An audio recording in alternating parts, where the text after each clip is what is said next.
On this episode of Roadkill, we're sucking smoke down under.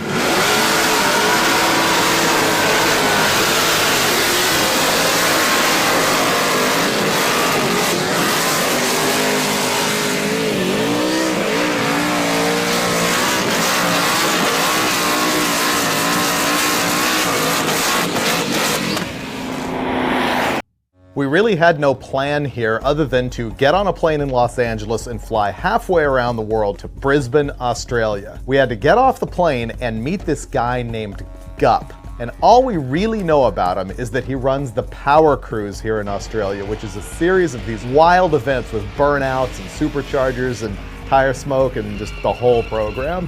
We had an 8-hour layover in Brisbane, and then we've got to get back on a plane and go all the way to the West Coast to Perth. So while we're here, Gup is going to show us around and just give us a little bit of the flavor of what the Power Cruise is all about. Does the toilet really flush the other direction? It does. I've actually got video of it because I'm a plumber originally. That's really the only reason I came here, was just to check the toilet out, and then I'm out of here. Yeah, but which way does it go over there? Did you look? I don't know, but I've heard it's wrong. Here. So I'm gonna flush it, get on the plane, I'm out. I just want to kick a kangaroo, watch the toilet, drink some beer, out of here. Careful when you kick the kangaroo though. They hurt. No, they'll kick you back. This is like America, but inside out. After 18 hours on the plane, Finnegan is just useless. He pretty much turns into a pumpkin at midnight. So he's a vegetable, but we thought it would be a good idea to go drinking. Last time I was in Australia, I complained that there just wasn't good beer. So Gup was out to prove me wrong, and also I got to cook a fish on a rock. 1:45 and Mike's hit the wall already. It's only midday. I'm good. Let's race. You keep telling yourself that. It says drink driving. It's a crime. It's drunk guy made that sticker. I got this. Don't worry about it. Couldn't leave, I had to meet, greet the girl in my jeans with a kiss on the hand. Oh, you're on the bank for 2 minutes. Oh, okay. Wow, our host is filling a cheap suitcase full of money at a bank. We're going to jail. We're still catatonic off the airplane for 13 hours, but we're about to see our first motorsports action in Australia. We're at Queensland Raceways. In Brisbane, and there's like 5 or 6 different hot rods here. They're like mid-70s Monaros with twin-turbo LS motors in them, and it's weird. These guys like having the 1,200 horsepower, but they don't really care about going fast. They care about tire smoke. They're gonna cruise around the road course. When they hit the last turn, they'll be side by side, racing while doing a burnout. Right. No lawyers, no insurance companies. No roll cage, no helmet, no shoes. Yeah. Yeah, these are our people. I'm not worried about it. This should be awesome.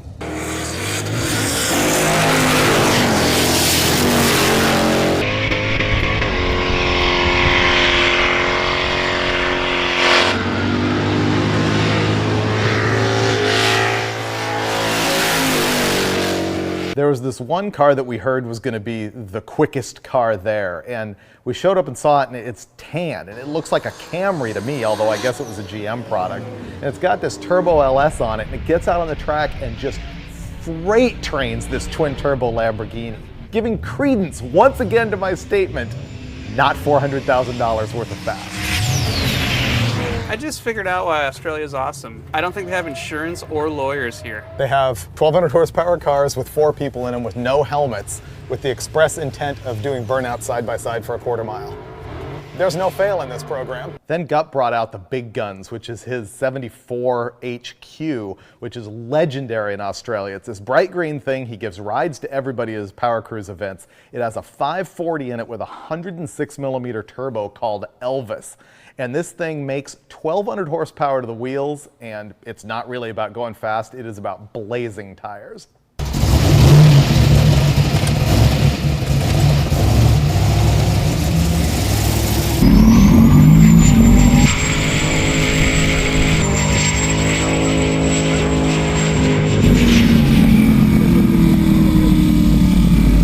We've been awake 40 hours now, and we have to go back to the airport and catch another flight for 4 or 5 hours all the way to the other side of the country. So do the math, and that means we've spent 2 nights on a plane, no hotel room, no shower. Yeah, Australia style. Yesterday was a 36-hour travel day where we flew from LA and then stopped in Brisbane and Ate a koala. ate a koala, drove around and raced at Queensland Raceways. And this morning we're in Perth. No, we're in, what's the trash can say? Joondalup. This is the land of cities with too many vowels. And we're about to head off to Gup's event called the Power Cruise, which apparently is just the burnout fest like we've never ever seen before. And we're gonna drive that. It looks sort of European. Kind of looks like an Audi, but it's a 2006 Holden HQS. It's an HSV. HSV. Yeah. We basically have no idea what it is. It's a red car with black wheels and 1,200 horsepower. Yeah. Don't know what it's called, but I know it does this really good. Yeah. Finally, the real reason that we came. Gup has got this car that is a Holden HSV Club Sport R8, which is a fancy way of saying Pontiac G8 in American. But the thing is, it is loaded with this Sonny Leonard 727 cubic inch Hemi. It's an all aluminum motor, makes 1,275 horsepower on 91 octane gas. Check out this throttle body, 3,600 CFM.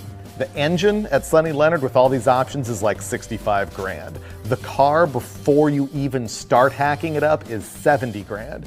And I can't imagine that the guys at High Torque Performance who assembled the whole thing didn't ring up like another 100K on this deal. I can't believe he's actually giving us the keys to this thing.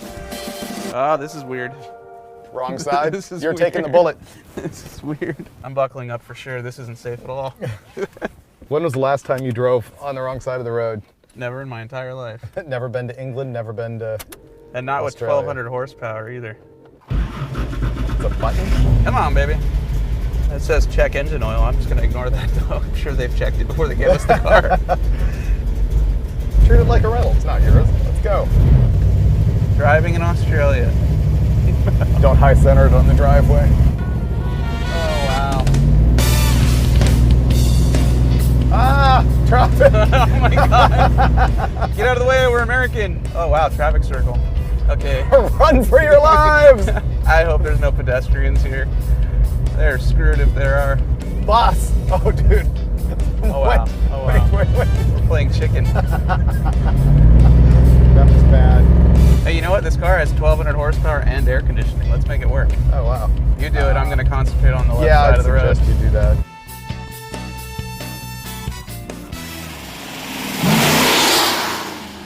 Haven't seen any kangaroos yet, or koalas. Maybe that's a myth.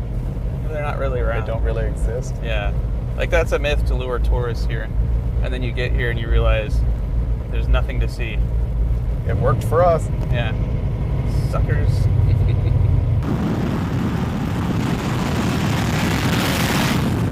How do we get off this circle? This is a roundabout. Yeah, how do we get off this roundabout? Unfortunately, we're gonna have to change lanes, I think. You just missed it. That was it over there. We're gonna, dude, this is gonna be our third trip around this thing. Don't worry, people aren't staring. No. Well, can't get over it.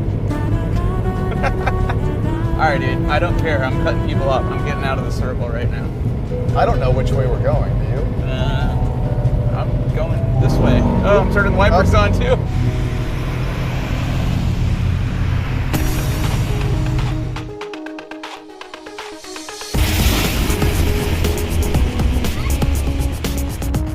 Well, we just took a cruise up by the ocean by 2 rocks. Is that what that was?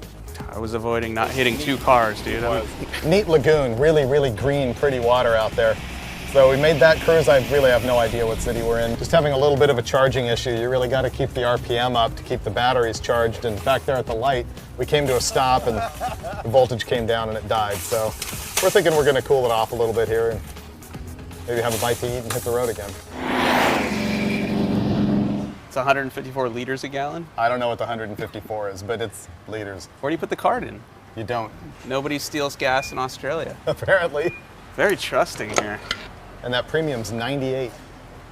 Wow. We've gone like, what, 80 miles and we're out of gas? Yeah, pretty much. And it has a huge tank. What did we put in the other day? 30? 30 gallons. Yeah, 30 gallons, and we've gone probably 80 miles, something like that. But one of the things I figured out is that this being 727 cubic inches, basically each 4-cylinder bank on this motor is the size of a 350 small block Chevy. So it's like having 2 350s. So if those 350s get 12 miles per gallon, this gets 6. it all adds up, right? Adds up to an expensive ride. That's what that adds up to. I wasn't standing there very long. How did I pump 57 liters in it already? How many gallons is that? How many gallons are a liter? I'm American, I know nothing. Okay, so we've been driving a couple hours now.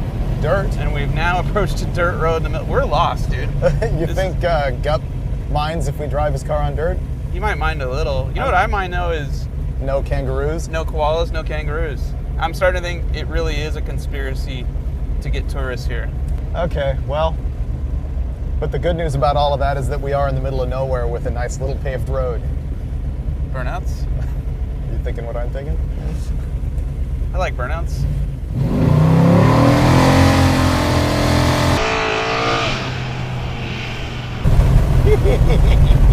It does good burnouts. I approve.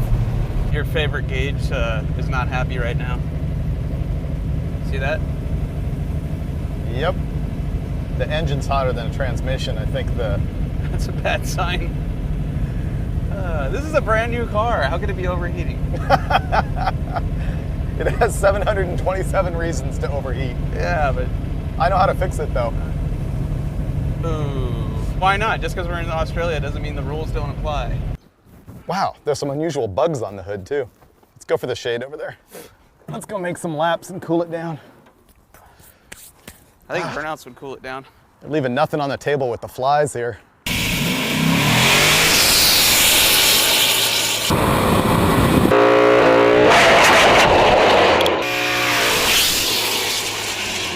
That was a good one. That was a good one.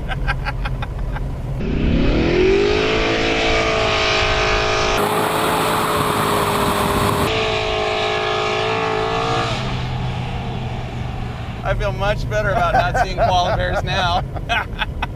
Check this guy out. I think this guy spun out and landed there and walked away from his car. Dude, it does look like he's... Oh, yeah, Oh, look, look, the he wheels broke the wheel off. The wheel is busted off. That's awesome. He broke, and then broke the front center. wheel. He broke the center out of the wheel. That is cool. Whoa. We just saw our first roadkill. It's like a purplish looking Ford Festiva or something. I don't know. Looks like he spun out and hit a curb and actually broke the centers out of his wheels. And the car's abandoned over here. I think it's been sitting here for a long time because you can see weeds growing up around it. So we're gonna go get a better look. What do I stink or something? Look at this car. This is the image that Gup has in his brain right now. Of what we're doing to his car. Of what we're doing to his car. Completely. I'm taking a spoke with me. I got a souvenir. Wow, this thing's hashed. Do you think it was parking brake turn or what? You can see the skids where they came right around here. I wonder if they thought that they were gonna be slick and like drifted around and keep going, and they failed. Pop the hood, let's see if it has a battery. Nope. Hey, it's kind of like a motor. Only smaller. This is like 1 cylinder's worth of Gup's motor. All right, I'm done with the flies. Let's get back in the car.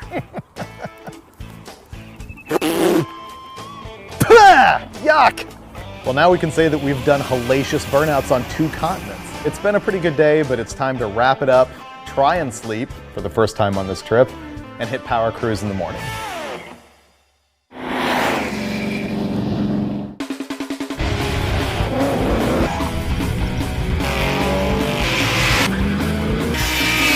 So we're here at some track I can't even pronounce, looking at cars I don't even recognize, but I know a good turbo, blower, and nitrous when I see it, and every car here has one. What Gup has put together is kind of like the ultimate cruise night with no cops. Unfortunately, guys in other countries flat out have more balls at car shows than Americans do. And I know that's an outrageous statement. A lot of people are going to be really upset with that. But these guys are all about the throttle. They're not showing up with their baby dolls that they're leaning up against the car. They're not riding their lawn chair all day. It is about showing up and smoking tires. They bring stacks of tires with them to burn them to the rim. Seriously, why don't we do this?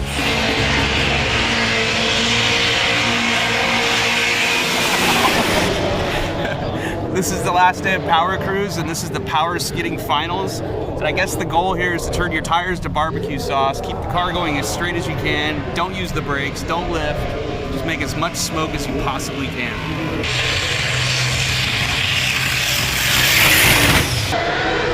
Oh my God, orange smoke.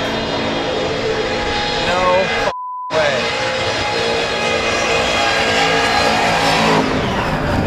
hell do you make orange smoke? Finnegan has been doing most of the driving around with the 727 cubic inches, and I wanted to one-up him, and so Gup hooked me up with Frank Gaffiero, who has this truck that has 1,500 cubic inches and 2,200 horsepower and weighs 8 tons. Watch this.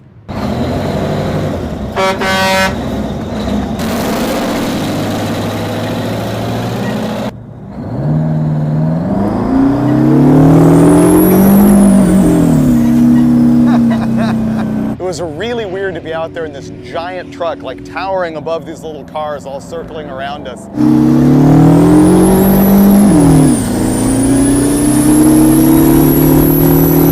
The thing that makes this thing crazy is it only runs about mid-12s in the quarter mile, about 110 miles an hour, but it just lights up the tires so easily.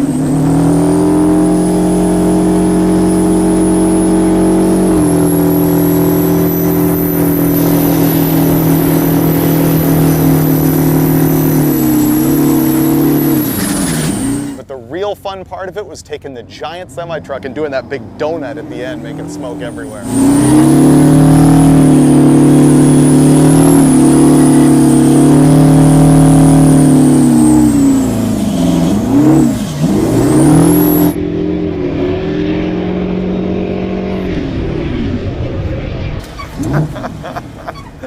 Well, dude, you failed us on the kangaroos, but left nothing on the table when it comes to burnout action. This thing has been a lot of fun. Did you have a good time with it yesterday? You took it out the highway for a drive? Yeah, we putted it around a little bit. It was good. We learned to drive, you know. Did you behave yourself? Oh, completely babied it.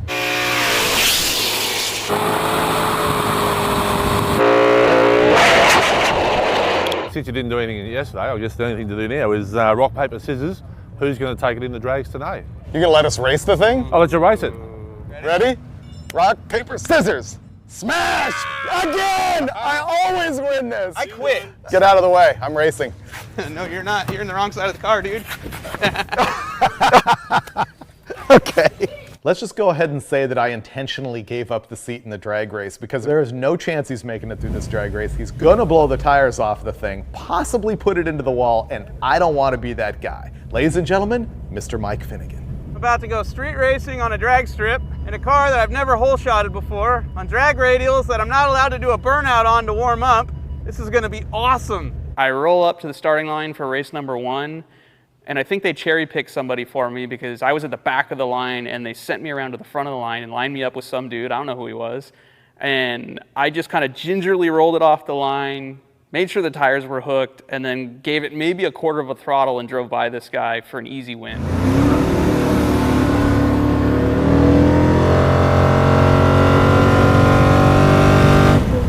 That was a little too easy. Okay, so my next race is a white 4-door Holden Commodore. Looks like something my grandma would take to church, but since everything here is supercharged or running N2O, that's nitrous for you kids at home. You never know, this guy could be something stout. What do you got in there? Not much, not as much as you got in there. Ah, it's all chrome, don't worry, it doesn't run for shit.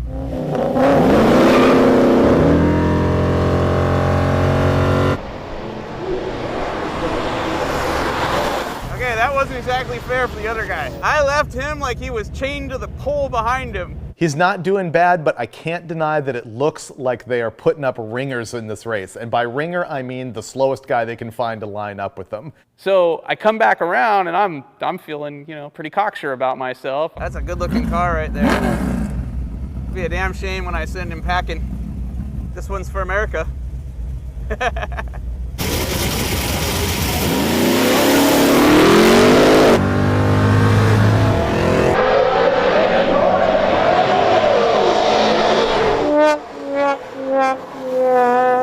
Ah, shit, man. In the third race, I don't know what happened, but I just floored it off the line. The car unhooked. When I realize it's not accelerating, I shift into high gear and give it even more gas because I'm an idiot. All of a sudden, there's a moment where the thing kicks really sideways, and he's got to choose between the wall, Australia, jail, and a car owner who's way bigger than him, or he gets to just look like a chump. And he chose chump, which actually is what I would have done as well. And as the much slower and crappier car pulls away from the most expensive Holden ever built, all I want to do is choke the hell out of a koala, because I just lost a race I should have won. Sorry, America. We just got our asses kicked. I said to him, You should use first gear, might give you a bit more of a drive, you know. Try using first gear as well. Use first gear, you used too much pedal, smoked the tyres, and then he stayed on it while he went to second gear. It looked good, but he lost. This is gonna sound like an excuse, but the Holden is utterly useless in a drag race. It's too much torque, too little tire, too little talent on the part of the driver. Now that I've lost and I can't race anymore, they can't exactly kick me out for smoking the tires now, can they? Look, now he's smoking it out up there.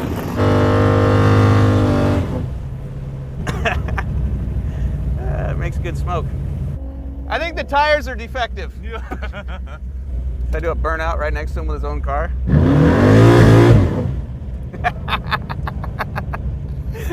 That was great. What did we learn? We learned that you struggled awfully hard to cheat me out of the driver's seat so that you could embarrass yourself. I'm not embarrassed. You see the smoke I made? I did. Here, there, and up there? What I actually saw was the moment that you made the choice not to crash Gup's car. You wanted to win really badly, but you just couldn't pile it into the chingadera there. Well, he's bigger than me. And I'm pretty quite sure, a bit larger than I'm you. almost positive he owns most of Australia. So, yeah, I wasn't getting out of here alive if I wrecked his car. So we like the car, we blame him for the lack of kangaroo, we're done. Yeah, Jesus, where's the koalas in this place? No koalas, no duckbill platypus, no dingoes, just tire smoke.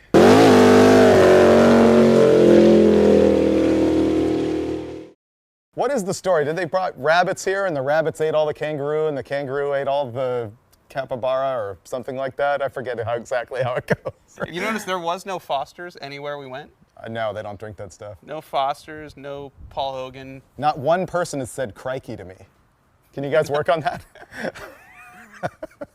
Actually, you know what the secret is? We didn't even film this episode in Australia. This is actually like Northern California. We're in Palm Springs We just drove right on now. the wrong side of the street the whole time. Feels like we're in Palm Springs. Our budget's that low. This is long. You want us to do it all over? Why don't we end it with next time on Roadkill, we jump a cat with a bus. Next time on Roadkill, we jump a cat with a bus. And the bus only gets this much air. Poor kitty.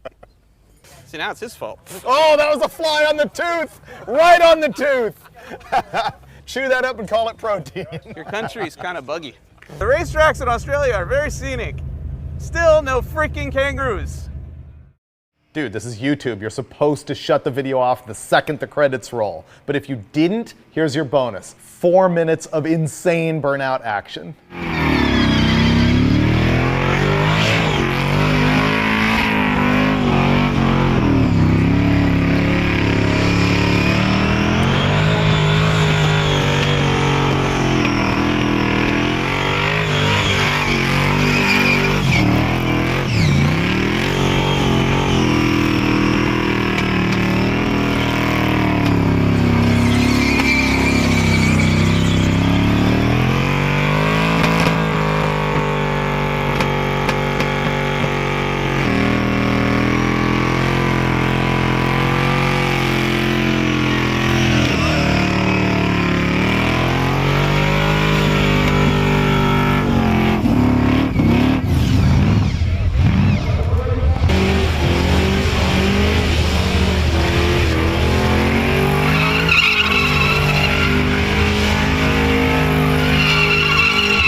This is a special collector's edition of Roadkill. Save it, kids. We didn't fail this time.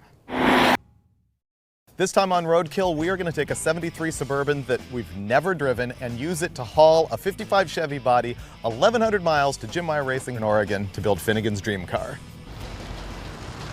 California thinks we own a 55 Chevy. This is the it's legal as far as you know state of California. Yeah, California says you own a car. Is this a street? Yeah, this is nice. He supposedly has like 30 cars here. I don't know where he's gonna fit those in 30? In a track. This must be the guy. Yep, that's him.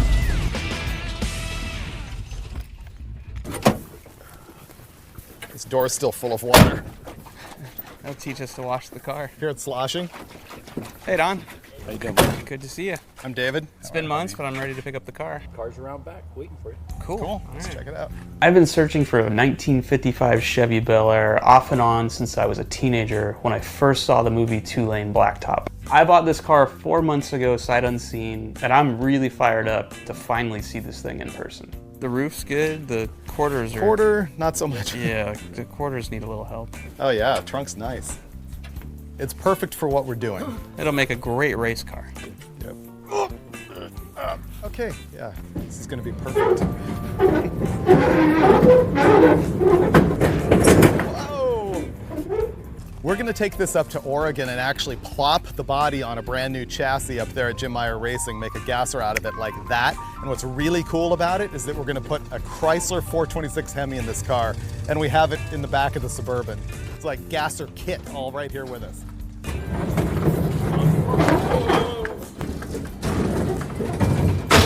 Whoa! Whoa. What? You okay? Yeah, okay. We're about to leave Hemet, home of Don Edwards, the guy who sold me the 55 Chevy. And it's all strapped down, or at least as well as we could strap it down. So now we're gonna drive 1,000 miles up to Oregon. Is it that far? Yeah, 1,100 actually. That's not good. Is the Suburban gonna make it? we better find out. Let's go. Better start now while it's still daylight. You drive. All right.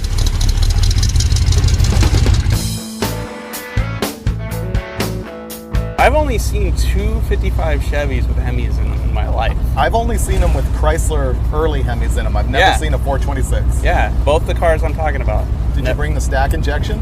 Yep. You gotta be real careful not to smash that box. Yeah. Am I going the right way? Sure.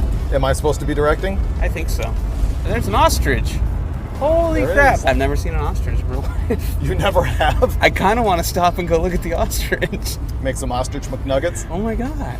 Look, buffalo. Wait, is that those are buffalo. Holy crap. You're right. Have you ever seen one in real life? I've never seen that or an ostrich in real life. I thought we killed almost all of these. We tried. Best day at work ever. 55 Chevy, 426 Hemi, ostrich, buffalo. Yeah, best day at work ever. Doesn't usually happen. No.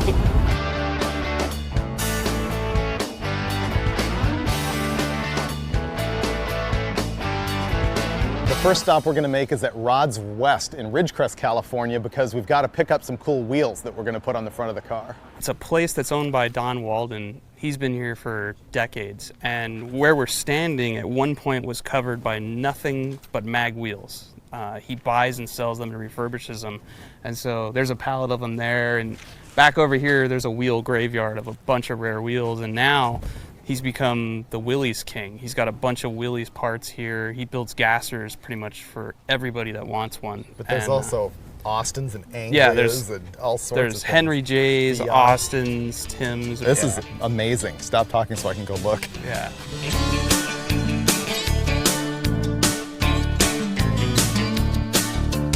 People would lose their mind if you gathered all this up and went to the Pomona swap meet with it. Oh my God. Died and gone to heaven. Just want to take it all with me. Don is hooking us up with a modern interpretation of the old school Anson Sprint wheels, which will look perfect on the front end of our 55 Chevy. When I first built the wheels, I had the wheels done I gave the option to the guys about putting the valve stem on the back side. Yeah. Because the wheel was originally a sprint car wheel and it would go either way. They flip them. Right. Drag race guys wanted this side, then the sprint car guys wanted the other side. So you see the wheel with the valve stem on the opposite side. That's going to look killer on the front of that thing. You have to talk him out of putting smoothie steelies on the back. They're the kind with no hubcap bumps. No, he's got to have the other one. Told you. Yeah. Visiting Rods West here was just completely amazing. I could easily spend a full weekend rifling around here. I love taking pictures of all the old things that are sitting around, but unfortunately we need to hit it. We burned so much time that we're gonna have to cannonball in the dark. How long do you want to drive, Finnegan? Like 2 in the morning? Till we're there. Till we're there, because we got to get to Oregon post haste. Let's hit it.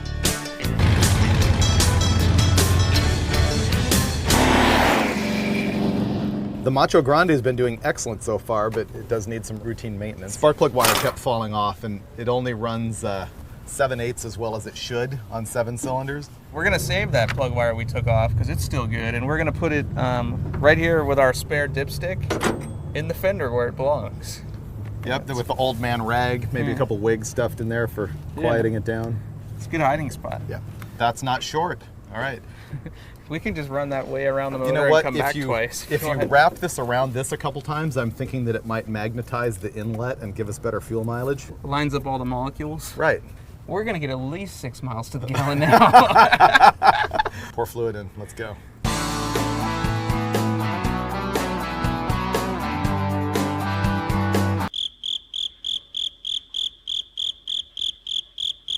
Found a blown fuse for the accessory circuit, which Twice. is why all the lights just turned off. So we replaced the fuse with one we found in a glove box, one of many, which tells us this has happened before. So now we're actually going to try and troubleshoot why it's happening. Yeah, the used car forensics tells you that when there's 4 packs of 20 amp fuses in the glove box, there's a frequent issue, for sure. I can't say for certain who wired it, but whoever they are should be kicked in the nuts, drug out in the street, and shot, because there's about 9 splices to connect this much wire. So we just hacked a bunch of it out, taped up what we could. I don't know if that's going to fix it, but we'll put another fuse in and see how far we can get this time. What time is it, and how many hours do we have until Oregon? We need to be there Friday. Today's Wednesday. Oh, no problem. Yeah. Still got lights.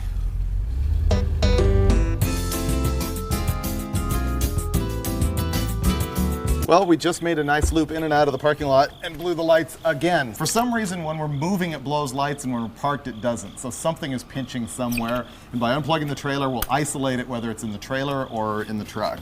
I was right. It turned out that the stock wiring harness was like jiggling in a little clip on the frame, and I was able to crawl into the car and I saw it sparking, and I just wrapped it with some electrical tape and we're done. Now we're gonna hit the road to Bishop. Yesterday we got our new project car, 55 Chevy. Didn't get very far down the road because some electrical gremlins with our tow vehicle, the Suburban, but after rewiring it on the side of the road at midnight, she's dialed. And now we're in Bishop, which is one of my favorite little towns, and a local told me where he thinks there's an abandoned 50s truck out in the desert, so we're gonna go check that out before we hit the road.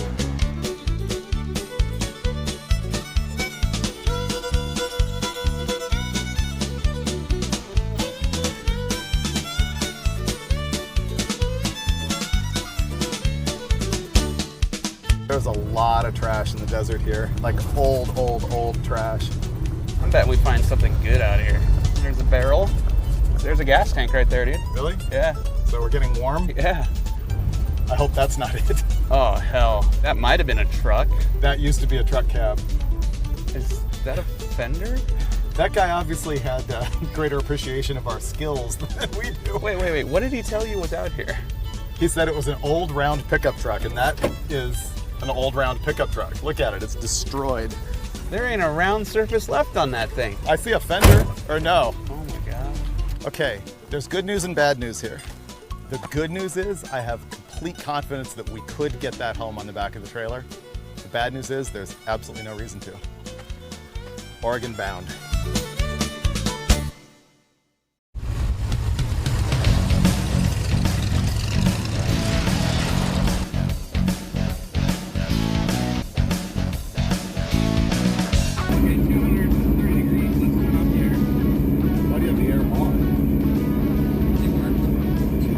I can live with for a while.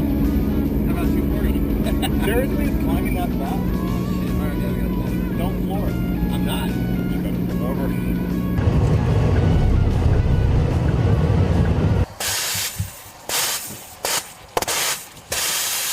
Oh, it's bad. Long grade, old truck. We put a new radiator in the Macho Grande before we even left, but it was no match for this big long grade at wide open trying to get out of Bishop. And so we overheated, and overheated pretty bad. We've been worse though. I think we'll be good. Is it walkable down to the water place? Couple miles. Every road trip, the hood comes off. I know. Let's strap the hood to the roof. That would fix this. All right, I'll walk down the hill.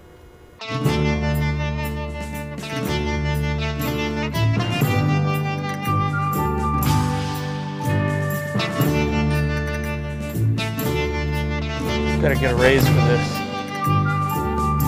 Oh, thank God.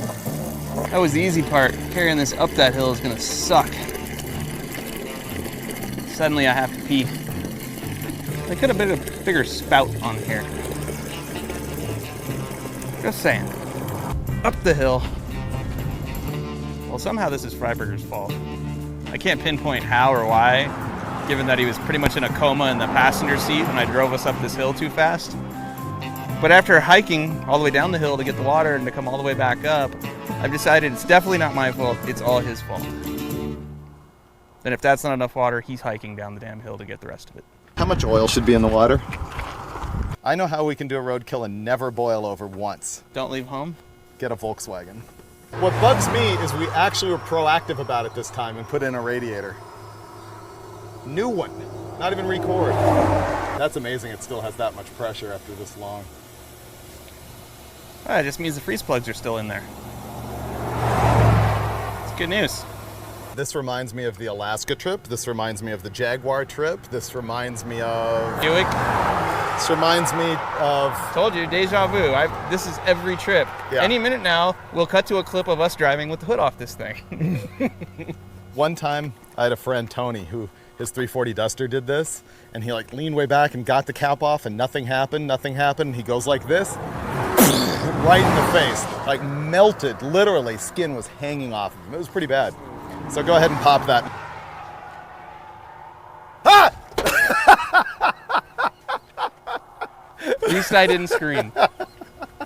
You put the water in.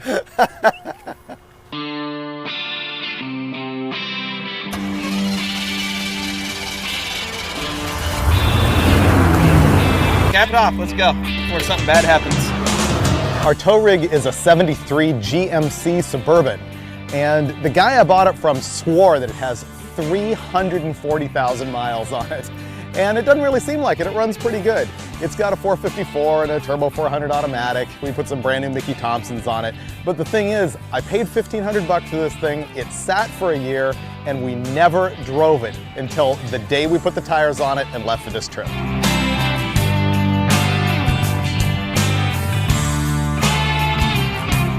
Our route here is the 395 North in California, which takes us all the way up to Reno. It's a great drive, lots and lots of wilderness and neat little towns. This is Mono Lake, which is actually a salt lake. It's actually the same place we drove when we took that El Camino trip a few episodes back.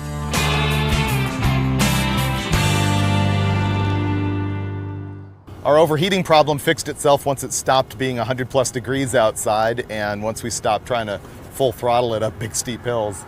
We're in the Reno Sparks area now, and we were so close that we thought that we would come here and visit the scene of the crime at Summit Racing, where we did our engine swap on the El Camino a couple episodes ago. You think there's still a big stain on the parking lot?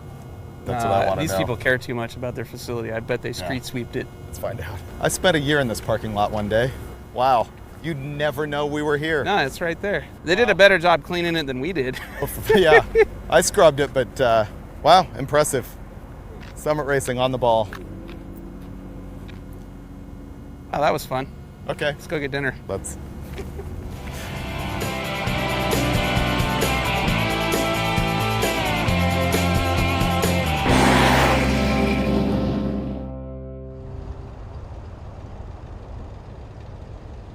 We are in Klamath Falls, Oregon. Got up this morning, got pulled over by the cops. And now I'm waiting on Freiburger to answer some emails because he's kind of a big deal on the internet, and we're gonna head to Lincoln City hopefully today. So you'll note that the car is running, and we've been getting about 6.5 miles to the gallon so far in this trip. That's not helping our cause.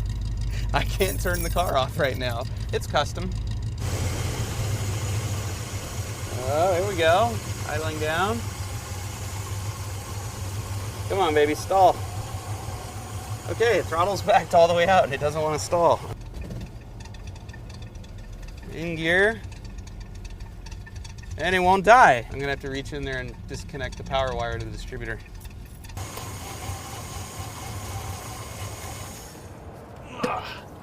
We'll just have to do that everywhere we go now.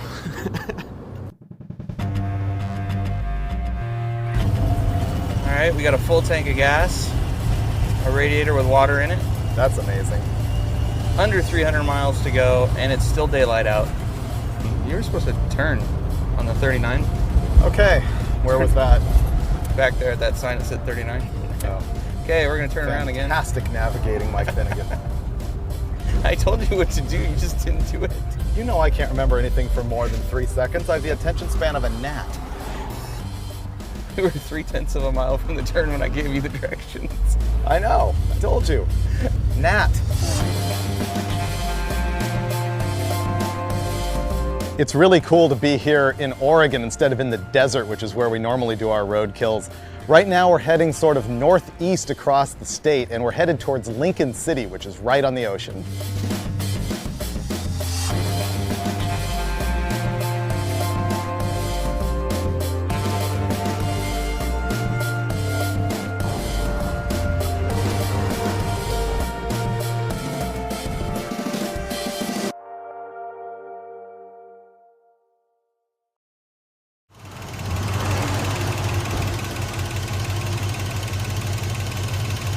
Doesn't sound happy. Can pour some oil. Yesterday we got within 60 miles of Lincoln City, stopped for the night, and when we parked the Suburban, it was running really good. This morning we fired it up, started heading for Jim Meyer Racing, and the engine just started clattering really bad. So we pulled over and checked the oil, and there wasn't any oil in there. I don't know where the oil went. But the camshaft and the lifters are not happy about our severe lack of lubrication, so Freiburger's putting some more in, and now we're hoping that we don't flatten the cam lobes before we get to our destination. Why was it perfectly fine last night when we stopped? That's what I don't get. Maybe guys that don't like your critique of the Lamborghini drained the oil out last night. Maybe guys who don't like your goatee. Maybe. That could happen.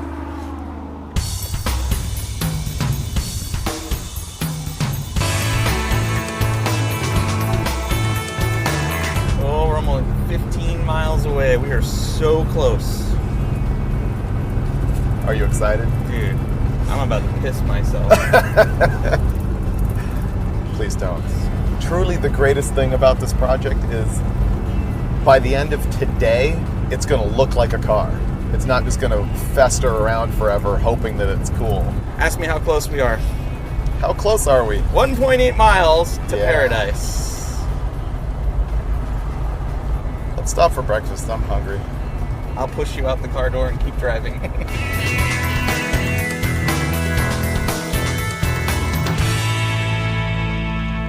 Jim Meyer Racing is like a gearhead paradise right near the cool tourist area of Lincoln City.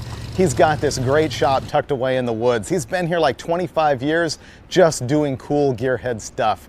He's got old motocross bikes, weird old hot rods, but the main thing that they do here is they make complete rolling chassis that you can just slap under your car. I've heard of this place forever and seen their ads and stuff, but it's always cool to show up and find out that it's a real place with real, genuine hot rodders. The better you can get the car to start out with, of course, the better your build's going to be and the less expensive it's going to be. But, you know, for even the dents and the quarter panel the way it is, it's not going to take much to put this thing back together. We've got about, I don't know, 24 hours before we've got to hit the road, so we should probably get to work and throw this thing together. Yeah, we'll get a plan going here. I got 5 guys here today, so I don't think we'll have any problem getting this thing going on. Oh man, that's nice. Wow. That's way too good for you.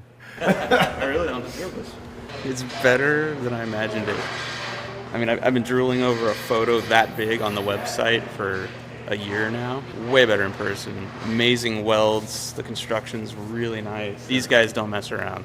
We're gonna roll the chassis out and back the trailer all the way in and try and get it straight onto the lift.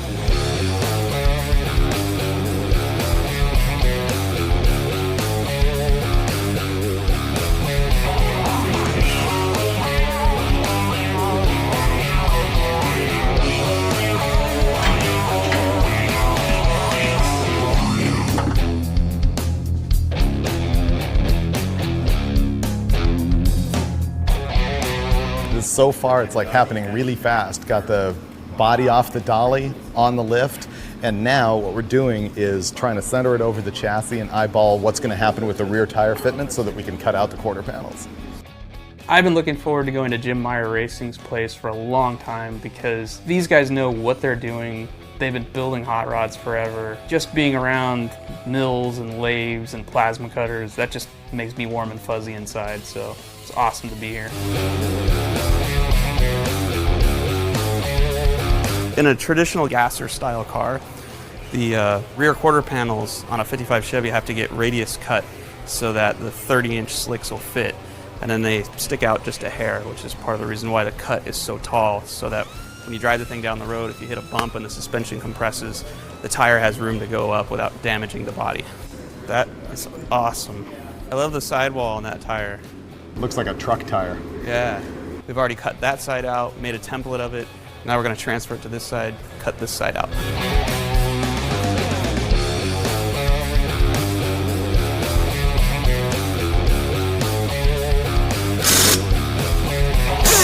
We really wanted to mock up the Hemi and the transmission and the chassis, but we ran into a couple problems that prevented that. So here we're just going to mock it up so it sticks to the car on the way home on the trailer. We're so close.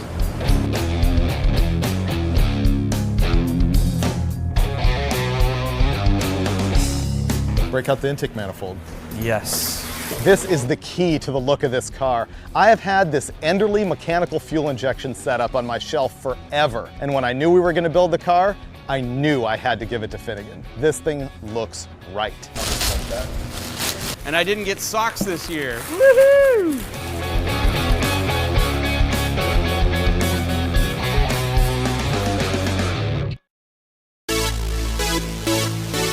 The car turned out exactly the way I've always envisioned. It's cool that we took just a bare body on a trailer and showed up here, plopped it on a chassis, sort of threw a Hemi into the thing, and made it look like a complete radical gasser in a matter of hours. I made it sleep in the car tonight. I can already see myself at the drag strip. This is the best day at work ever. Once again, this might actually be. I gotta agree with you. The ultimate goal for this build is to have a kick-ass gasser that runs low tens and hopefully does wheelies. And I want the car to look a lot like the two-lane blacktop 55 Chevy, except my car's gonna have a Hemi in it just to piss off Chevy guys. This is gonna motivate us. We gotta get this thing done. And when we do, guaranteed that's the ultimate Roadkill episode. We've had a lot of fun, but this might be the most enjoyable Roadkill yet, just because it was a great drive. I love the Macho Grande, and we made an incredible car. A lot of success. Very few breakdowns that were speed bumps. So, yeah. We're pretty sure it'll be much worse and more violent on the next episode of Roadkill. Word.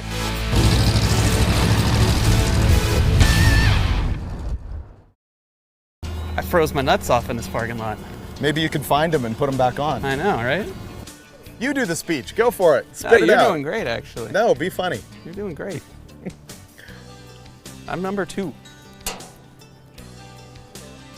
Still rolling? We completely failed again? Get the front tires mounted on the wheels. Cut the firewall and get the body bolted down. I don't know, because I won't be there, right? You're gonna punk out and leave early? Thank you. Why that didn't fit right. Look, you got lice now. Yeah. Merry Christmas. Whoa, whoa, whoa, dude. Dude. Careful, all right? On this special episode of Roadkill, we're going on a drag racing road trip with 500 of our friends. This is Roadkill, which is the show where normally we are out there destroying ourselves for your entertainment. This time, we're gonna force other guys to wreck themselves. It's Hot Rod Drag Week, where we take 180 drag cars, some of them with like 2,500 horsepower. We make them run 5 drag strips in 5 days and drive 1,400 miles. There is major wreckage involved. I don't know why anybody listens to us. I wouldn't have agreed to that. And they're doing it all for a jacket. Suckers. Watch these chumps.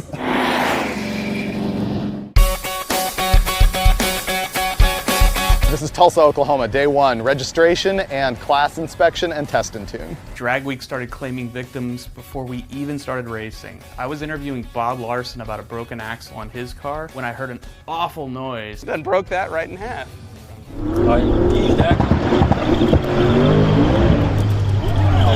I heard a turbo car spooling up for a launch and then an ugly noise. We ran over to find Doug Klein's Camaro smashed. Luckily, the only thing really damaged was Doug's pride. The sheet metal and front suspension took the brunt of the hit, but he was fine. The cause of the accident was a leaking intercooler reservoir that threw water on the track in front of his rear tires. It cast a small cloud over the event because we really hadn't even started racing yet. This is Tulsa Raceway Park, where we're gonna start and end Drag Week this year. We stopped here last year and the traction was just so killer that we had to come back.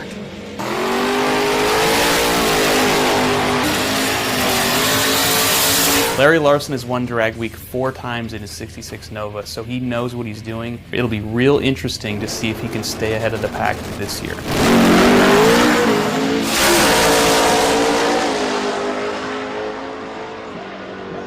Wow, Larry just ran a 694, the quickest pass he's ever run and the quickest pass anyone's ever done at Hot Rod Drag Week. The 55 Chevy over there in the right lane, the guy that owns it built it in 1970, made his own straight axle for it. It's been in mothballs ever since. His kid just talked him into dragging it out, and they're doing Drag Week together for the first time ever.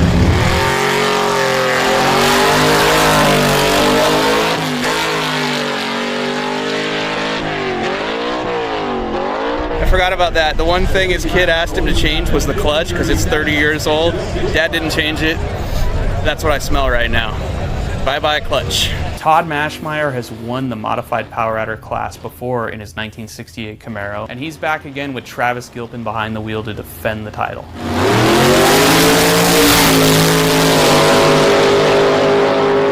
Oh yeah, leave the wagon go. Camaro went 779 at 179. That station wagon just went 837. One turbo. This is Jeff Lutz in his twin turbo 57 Chevy, and he's run Drag Week with us for a few years, and that's what's going to give him an edge here. Not only is the car capable of the ETs he needs to run to catch up with Larry Larson, but he knows what it's like out there on the road. He is going to be prepared for anything.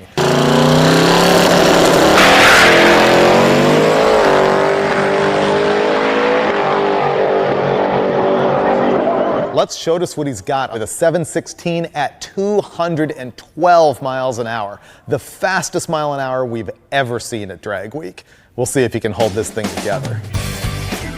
Repairs were already underway in the pits as racing came to an end on day 1. We spotted Jeff Lutz getting his welder out of his trailer to help a few other competitors. We're just about to leave. Everybody's tired, hot, hungry when Jeff Lutz fired up his 57 Chevy and heard something he didn't like. Jacked up the car, crawled under it, found a broken torque converter bolt. Doesn't have the bolt, but it's gonna limp it to the next track with 5 out of 6. 5 out of 6 ain't bad. It's 4 p.m. We've been here since about 8 in the morning. This is the mess that happens in the pits afterwards as everybody packs everything they've got to go drag racing into a little trailer. Racing's done, we're heading for Texas. We left Tulsa and headed to the nearest gas station. And wouldn't you know it, after a couple of unlimited racers topped off their tanks, the station ran out of gas. So the wagon's overheating, so they bought a garden sprayer, filled it up full of water. The passenger's gonna pump the thing while they drive, and a little hose is gonna shoot water at the front of their radiator, hopefully to cool it off while they're driving. When that doesn't work, they'll take the hood off, like I told them to.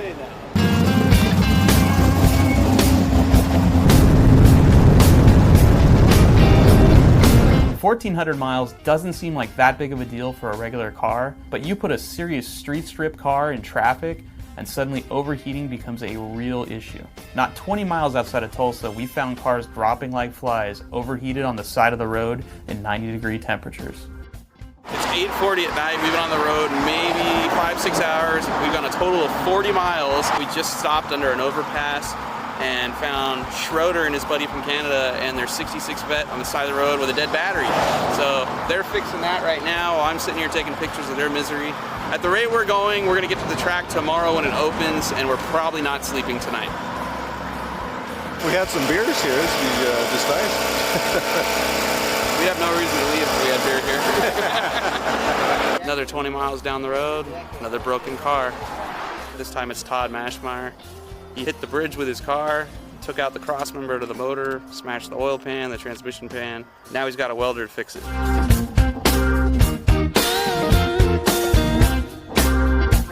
Before the night was over, we caught up with Sean Fink and Brian Macy, who were having a bit of charging system issues with their panel wagon. It's our new alternator. It kind of keeps up until you go slow, and then not so good. But hopefully we make it through. And by the way, the hood was off the car.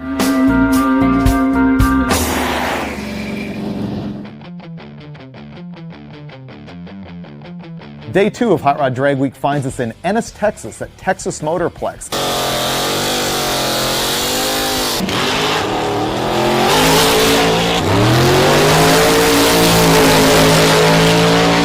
There's a new class this year called Super Street Power Adder, and what's interesting about it is that we make the small blocks and the big blocks run together. Rick Prospero's got this 65 Nova wagon with a turbo big block, and Tim Reed brought back his 79 Pinto that has a turbo LSX GM small block in it.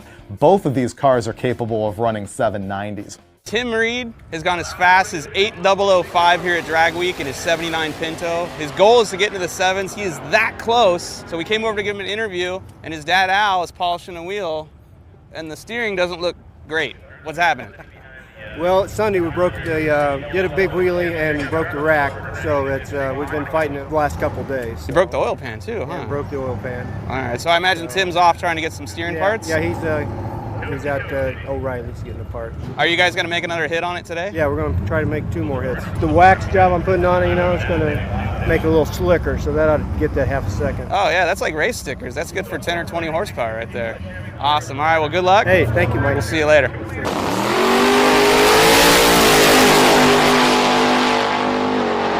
Tim Reed finally got his Pinto into the 7s with a 7.99 second pass, and then Rick Prospero answered with his own 7-second pass, a 793.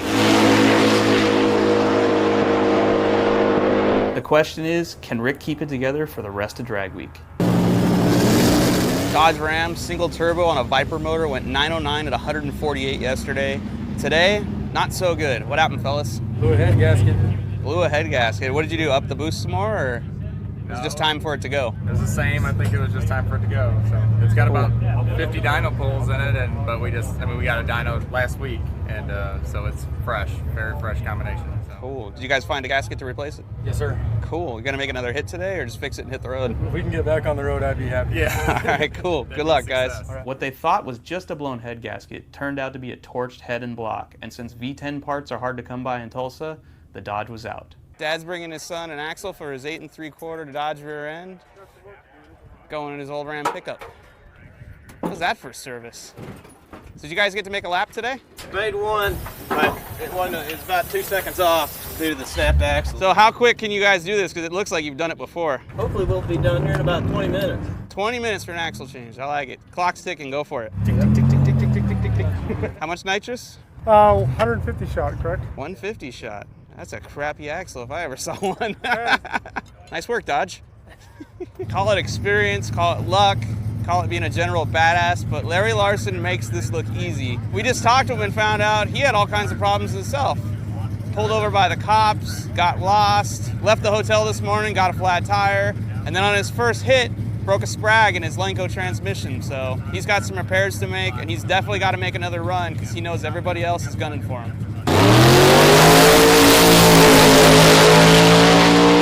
Despite last night's roadside troubles, Mashmeyer's Camaro goes 768 at $181. We're standing here with Todd Mashmeyer and Travis Gilpin after your pretty much epic pass. Last night, this car was strewn out all over the highway like a yard sale. What happened? We were outside of Muskogee and hit a big bump in the road and knocked the cross member out, knocked a big hole in the transmission pan. Some very nice people come to save the day and rescued us, brought a welder and a generator, and we sat there for about 2.5, 3 hours and got it fixed. Got back on the road, struggled to get here, we didn't even go to sleep last night. What did it go, 499 to half track? 499 to the 8, yep. Went 128 60 foot, which is our best 60 foot too, so. So, hit the road now, make it to the next stop?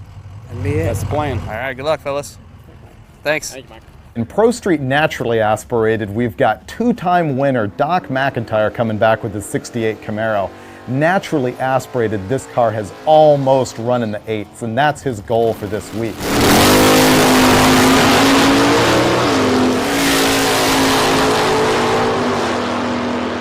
121 in the 8th mile. McIntyre got it flat-footed, goes 892 with a 3, baby. Congratulations, man. Thank you. How did the pass feel? Beautiful, 123 in the 6th. Nice. You picked up a whole bunch. You can't believe the timing curve I built for that to run that. Really? Is it aggressive or? No, soft? Soft. And it didn't blow the tires off finally. It was perfect. Wow, less is more. Nice. About time you did your job. Yeah. So, you gonna hit the road or? yeah, I'm done, man. All right. Cool. Gotta nurse it along, get to Friday, and see if I can get that third jacket. Awesome. With the rest of the class more than a second off his pace, all Doc McIntyre's got to do now is finish drag week, and he'll take the win in Pro Street Naturally Aspirated. Day 2 of drag week kicked off with my favorite Canadian, Dave Schroeder. You've been here before with a 55 Chevy, looking like the 2-lane blacktop car. I loved it. This thing off the trailer was an animal. How quick did you go on day 1? Yeah, day 1 we went 732 to 195. Was really thrilled with that. And that was with 2 stages, and still had a lot more in it. Schroeder and N's Corvette made the fastest nitrous pass in the history of drag week, a 732 on day 1. We lost him on day 2 after battery failures and overheating took the car out. This is Alana. She's a new staff member on Hot Rod, and we figured that her first drag week should be trial by fire, so we threw her in the car with this guy. It's day 2, we're here at Texas Motorplex, and I'm about to go for a ride. Randy. Randy, what are we riding in? My 91 Mustang with twin turbos. And this little green car is kind of quick. Yeah, it's run fast 849, 164. Does it have air conditioning? Yeah, you roll down the windows and you go 40 miles an hour and the air conditions you. It's gonna be a long drive.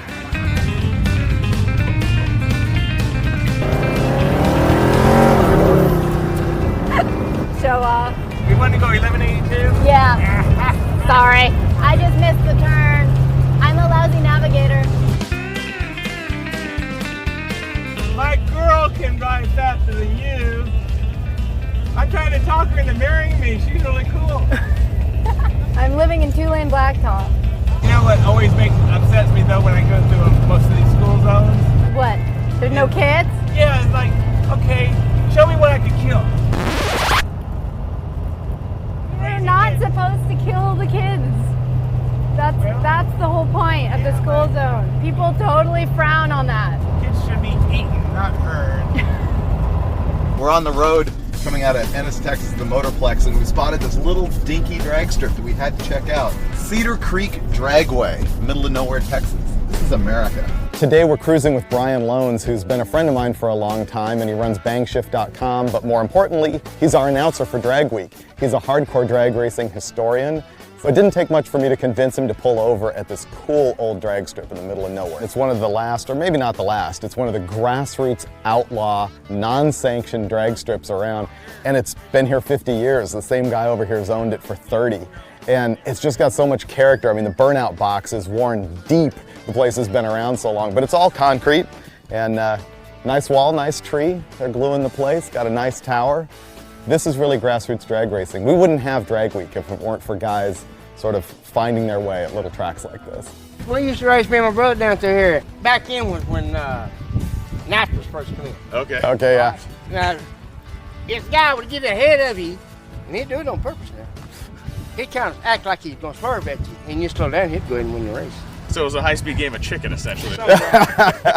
This right here was the original drag strip. You can see the the lines on it and such.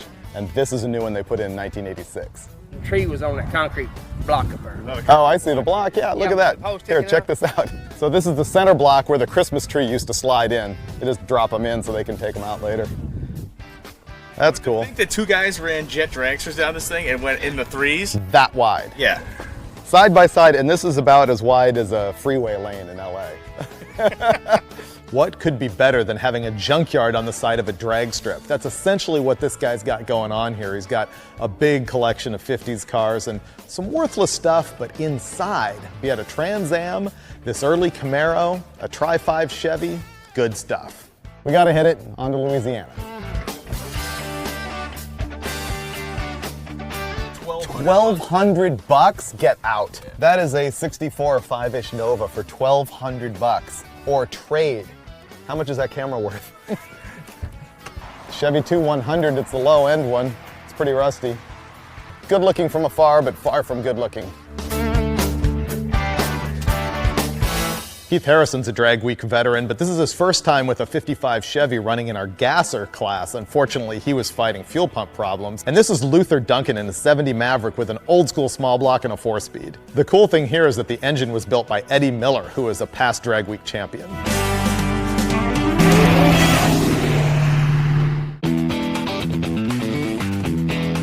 Now we're at Thunder Road in Louisiana. A lot of people thought this was going to be the sketchy track. The groove is really narrow. Guys have been hooking up pretty good. The surprise, though, is Larry Larson. He just ran like an 850, banging and farting all the way down the track. Sometimes I wonder if he does that for the show. That's what he did yesterday, and then he pulls it off at the last second and puts down a number that keeps him just in the lead. Makes good drama for us.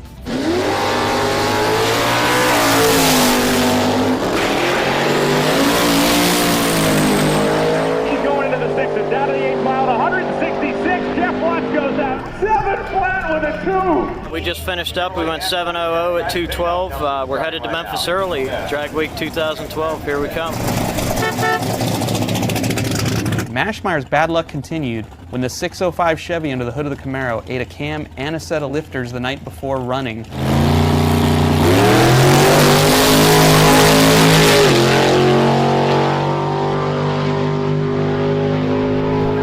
He still went 811 and a $174 in Gilliam. Contrary to popular belief, winning Drag Week is not about averaging the lowest ET in your class, it's about beating the road. Breakdowns are the norm, they're not the exception to the rule. And we're cruising down the road here and just saw Vince and his Firebird laid up here with a bunch of broken valve springs. As per usual, a bunch of other competitors stopped, they're helping them out, they'll get them back on the road. One of the major hurdles at Drag Week is getting everything you need from one track to the next, so guys are hauling little trailers. Eric Yost's team, they built their own trailer. And it's nice, man. This is aluminum, bead rolled, TIG welded. What do we got going on here? Basically, we got everything we need on the trip. If we happen to break anything, got everything to rebuild an entire transmission, converter. Got our pit bike if we need to ride around, cooler full of ice. Keg? Yeah. Nice touch? Yeah. How much do you think you got into this thing? $150. GT Cruiser axle is all we paid for, and the rest are just scrap that some race teams have donated over the years. I love the wheels. It makes a good hood holder for an overheating car. You can hide from the police inside of here. I mean, if you needed to. I'm not saying you need to. If you needed to. You'd like to do. You know. We're broke down on the side of the road, but we got the best trailer ever and some pretty damn cold beer, so everything's all right.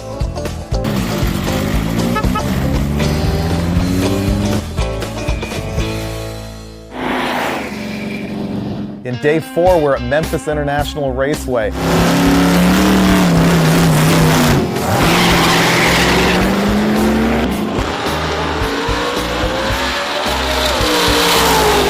Memphis isn't kind to Lutz or Larson. They're both having trouble getting their cars down the racetrack. Broke a rocker on him. Must have broke that on the first hit, and that's why it slowed down a little bit. Oh, he lifted at 300 feet. After an aborted attempt at making a run down the drag strip, Larry ripped apart his rear end to find a smashed ring and pinion. Ooh, yeah, pieces. The scramble was on to find spare parts, not to make another pass at Memphis, but to get back to Tulsa and make his last pass on day 5 of Drag Week. When we caught up with Todd Mashmire and Travis Gilpin, neither guy had slept more than 4 hours during all of Drag Week. They ended up limping the Camaro into Memphis, Tennessee on 6 cylinders. The duo had every intention of hitting the 6-cylinder powered Camaro with 3 stages of nitrous to try to hold their lead over Brian Goldstone, but when the car wouldn't do a burnout in the water box, they knew they had to call it quits. They broke the beam and got themselves a 20-second ET, and that was it for them at Drag Week. It looked like you guys intended to make a lap. Yeah. And then what changed? Well, it wouldn't do a burnout.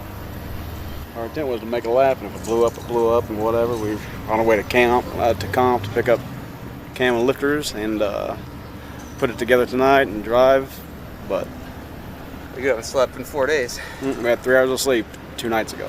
Man. Like I say, hitting the bridge that first night, to put everything behind. There's all kinds of bearings and roller tips in the bottom of that pan right now. Playing ping pong? Mm-hmm. Yeah. That's never good. I'm sure we'll be back next year. Thank you, Mike. Thank you.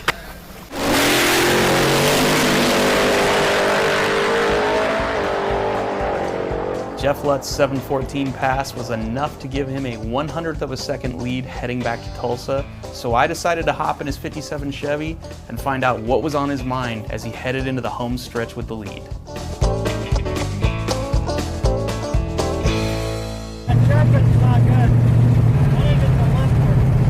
We just left Memphis International Raceway not more than 10 miles ago. We heard a chirp, just didn't sound right. He didn't like it.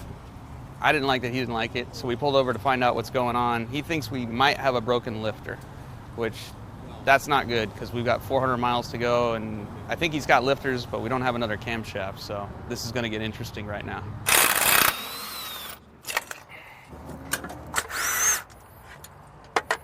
Oh. Wow, Jeff Lutz just saved his engine from disaster. That noise he was hearing as we were driving was at least this lifter, maybe more, that stopped rolling. This was basically skidding along on the lobe of the camshaft, wearing the roller and the camshaft out. And once you do that, metal goes through the motor, parts play ping pong, bad things happen, and he doesn't get to Tulsa tomorrow to try to win this thing. So he's got a spare set of these and hopefully a new camshaft waiting for him in Tulsa, and he'll get this thing bandaged up and we'll drive 415 miles tonight and make it there.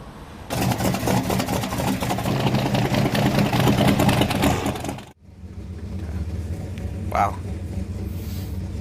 About an hour from Tulsa where it's been raining and the road is super wet and these giant meats in the back are not happy about it. We are literally just skating all over the road right now. So we pulled over, took a little break. We're gonna crawl right now, maybe like 10 miles an hour tops so we can keep making some time. Oh, wow, it's cold. Almost made it to the last checkpoint before the last day. Not quite, the rain stopped us, so gonna crash here in the car for the night, hit the road in the morning. We're done for tonight. Day 5 and we're back where we started, Tulsa, Oklahoma. It's raining here today, and if it doesn't dry up soon, we're just not sure if we're gonna get this race done or not. All right, everybody, listen up. In about 30 seconds, we have the announcement on the fate of the event coming, and yeah, give us 30 seconds. Well, unfortunately, as you can tell, the weather has been junk today, and it's not looking like it's going to get much better before tomorrow afternoon. So I'm going to dodge the flying fruit when I tell everybody that this thing is done. The event has been ended. What are you saying? What? No. Not ended. Okay, Brian just completely choked. You said it was pulling the plug. Nope. Here's the deal. I'm standing here right now thinking, you know what, we need to race this thing. There's a 10% chance of rain at noon tomorrow. We're gonna run. We're back at Tulsa here today, which is Saturday, and it's not raining yet, and so we're doing our best we can to get all these guys down the track.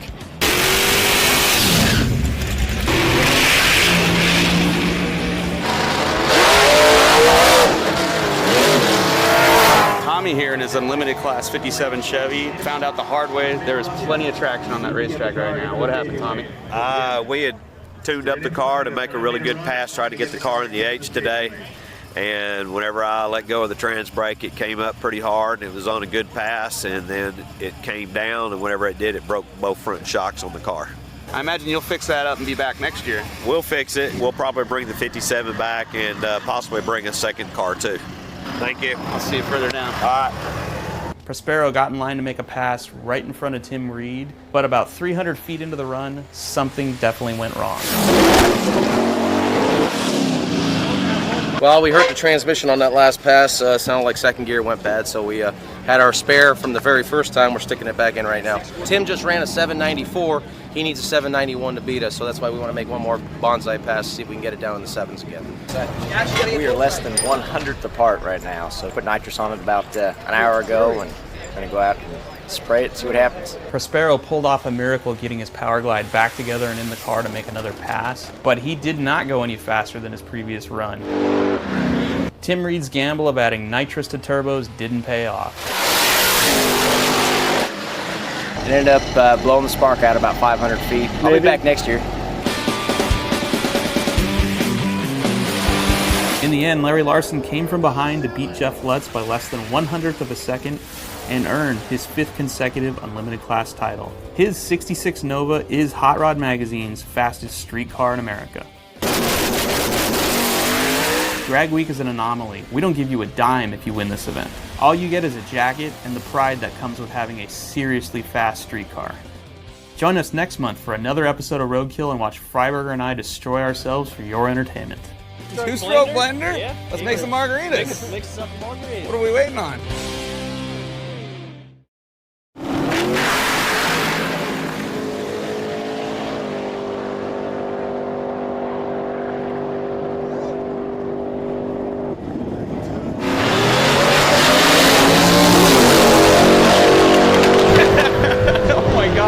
Center lane.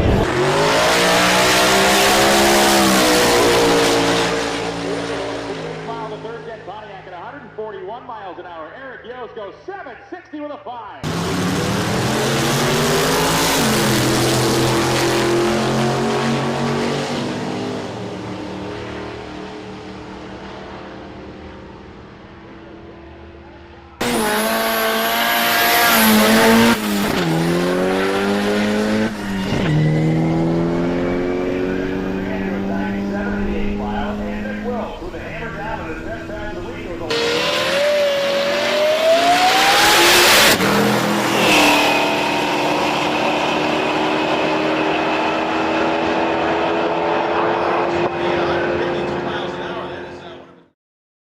I'm Freiburger, that's Finnegan. This is the show where we play with cars and you point and laugh. We call it Roadkill. What do you do when you got $1,500 cash and 4 days off of work? A lot of guys would go to Vegas and blow it on strippers, but what we're gonna do is take this dart, throw it at that map. Wherever we land, we're gonna buy a car, get all the way home for $1,500. Not only that, we're gonna put it on eBay the second that we buy the thing and try and get our money back before we even get home. Please don't hit Mexico. All right, on you. Blindfold. Oh, I don't like where this is going. Oh, dude. Why does the hairy guy gotta get blindfolded? Point me in the right direction. No! Right on the Mexican border. Not going to Mexico. It's... Suspense is killing me, dude. It's Where's Mexico. No, but you can see El Paso from there. That's where MSD is. Todd's there. He'll help us out. Put this back down and rip it off my face. Oh! Oh, is there fur on that? We're going to El Paso. Woohoo!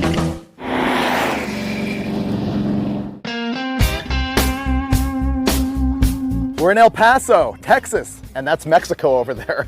And this is my buddy Todd who works at MSD in town, and you're gonna show us some junk, huh? Yeah, we found some stuff. We're gonna go check it out and get your car so you can drive home. We hope.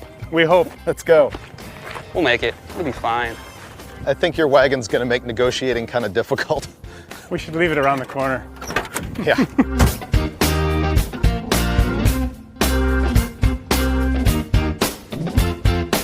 You've sent me links to this guy's stuff forever. I'm kind of excited to actually see it.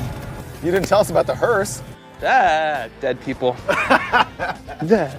I want to know why they've got the glass between the dead guy and the driver. It's like, you know, the New York cab. For the smell. Okay, so there's a hearse, here's the truck. I kind of like the patina, I gotta tell you. This is pretty nice, but he wants $1,500 for this? Does the guy deal? I mean, he's not gonna take $800 for it, is he? I don't think so. We'll make it home in this though, because it's okay. It does say that. It gives me a lot of confidence. Oh, dude, you didn't tell me about the King Cobra. I don't think we're gonna get home in this. It's missing a few parts. This is the Chevelle. I think we're striking out. Do you know that this one runs and drives? They said they got this one started, but that's about it. I don't know about driving it too much. We need something that just drives. We got a couple other things to look at. The hearse is good though. Stand away from it. Something's gonna hitchhike with us now that we've been inside the hearse. Hey Todd, I'll give you $1,500 for the wagon. Nah. You gonna get eaten? They have a big dog. So how much is this one? He was asking $3 on eBay. $3? A little bit of Bondo. Look at the rust. Whoa. Whoa. Hi, doggy. Hey, buddy. Do we know this one runs and drives? It's been a while since they've driven it, obviously. Todd, you're failing me.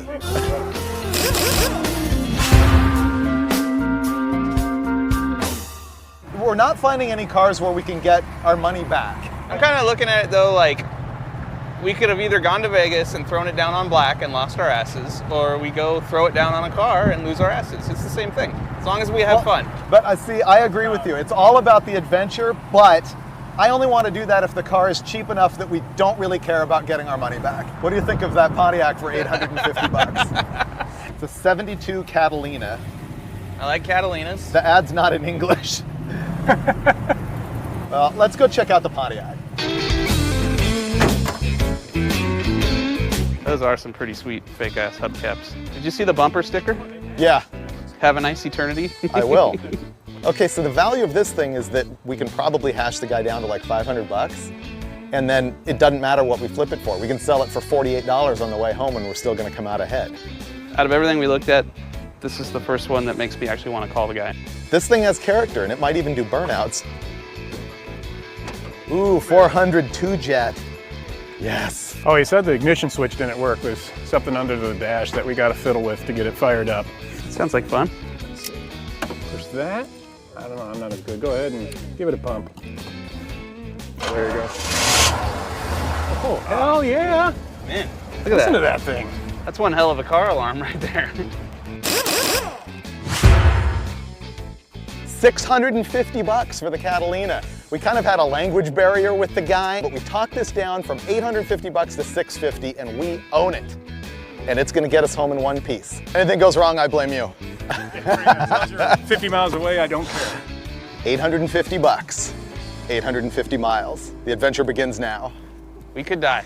We could die. This is nice. There we go.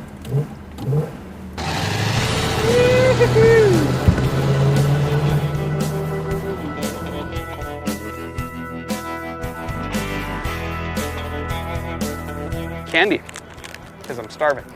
You spent $2.59 on candy, $2.15 on toilet paper. I spent $64.45 on gas. Whoops. $7.80.81. That candy was really good too. Worth every penny.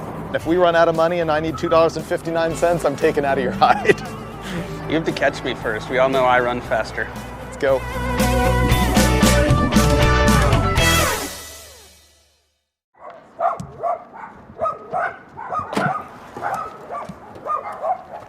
It just died and won't fire back up. I think it's the sock on the pickup tube inside the gas tank. I hope we don't have to take the tank out now that we just put 20 gallons in it. Me too. Ooh, can you get the back wheel up on the curb so it's up off the ground? Yeah. You might want to get in and stop it though. Get in, dude, get in. Get in the car.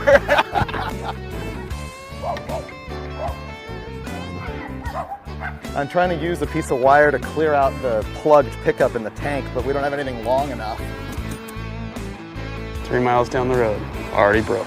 Okay, I created a gas leak, and this is wet. Sounds promising. Is it in your armpit yet? Because that's how you know when you got good flow. Okay, let's crank.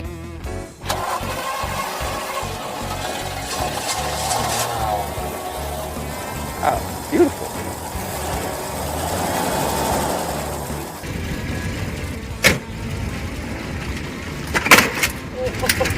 I just bashed my quarter panel. Sorry about your curb. Oh.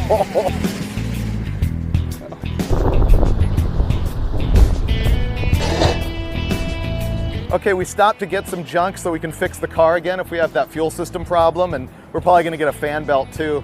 $25.96 down the toilet. Dude. All right, receipt, give me the cash. Don't short me. 3 pennies, 4 pennies. Let's ride. 755 bucks seems a lot like enough money to get home until you realize that this turd is gonna drink a lot of gas.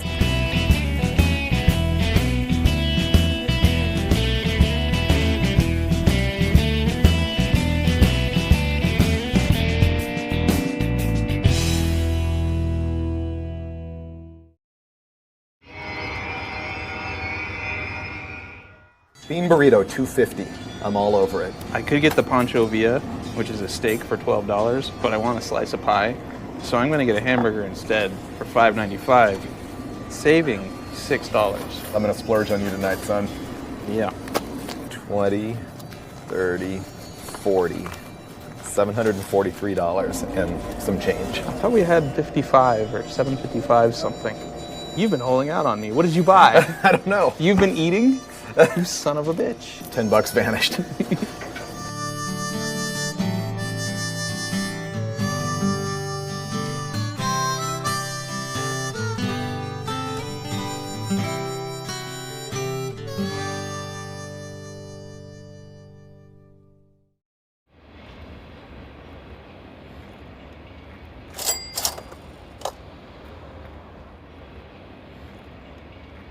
We're loading the car up on eBay Motors right now. It's Sunday morning, so I'm gonna put it on a 3-day auction. Sunday, Monday, Tuesday, which is when we hope we get home, and I hope we have the thing sold by the time we get there. Now it's only a matter of time before we achieve fortune and glory via eBay.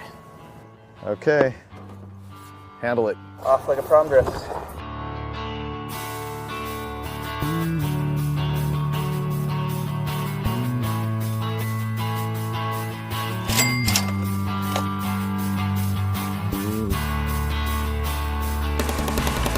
Ooh, dirt road. Let's break in the suspension. This is the part where the muffler gets dragged off. Yeah.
We're out in the middle of nowhere, sort of stuck, sort of judging by the map in the iPhone. We know where we are, but every time we go up a hill, the carburetor floods, which is why I have this implement of bashing, because every time it floods, the needle and seat sticks.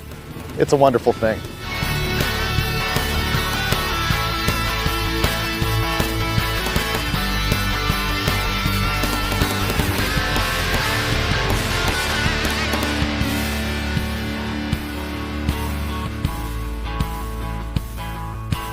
I got this.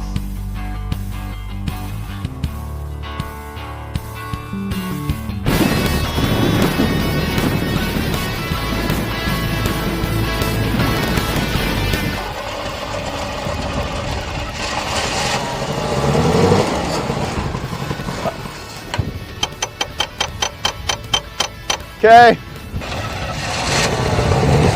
Safe vehicle for desert travel. Always be prepared. Wow, the gas here is only $3.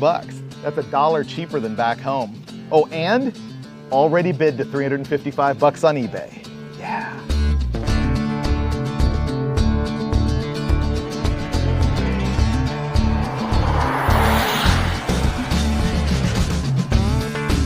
We stopped at the old mining town of Bisbee, Arizona, which is right down at the Mexican border, and it's a very historic place, but this street is like stopped in time. And we met some of the guys that have these buildings, and they're packed with cool old cars and bikes. Studebaker, Hudson parked next to each other on the same street. I've never seen two of these parked next to each other. It's amazing, this place that we're at.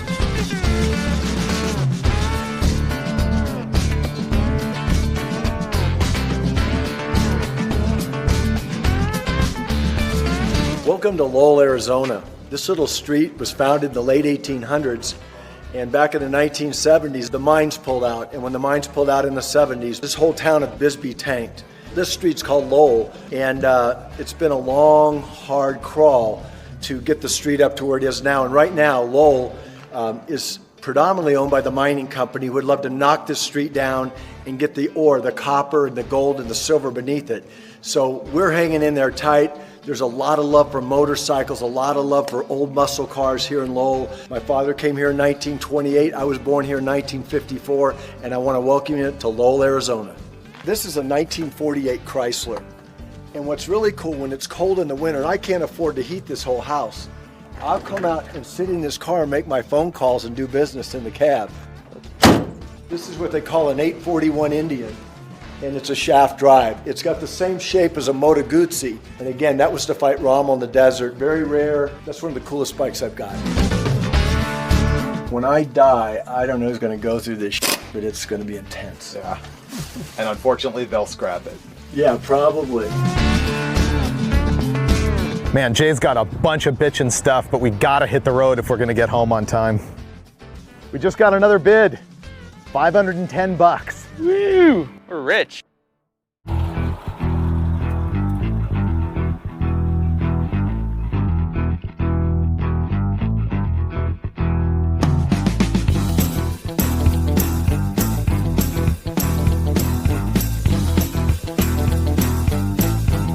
Finnegan way overspent on dinner. Doesn't matter, this is still breakfast for tomorrow. And lunch, because we can't afford anything else.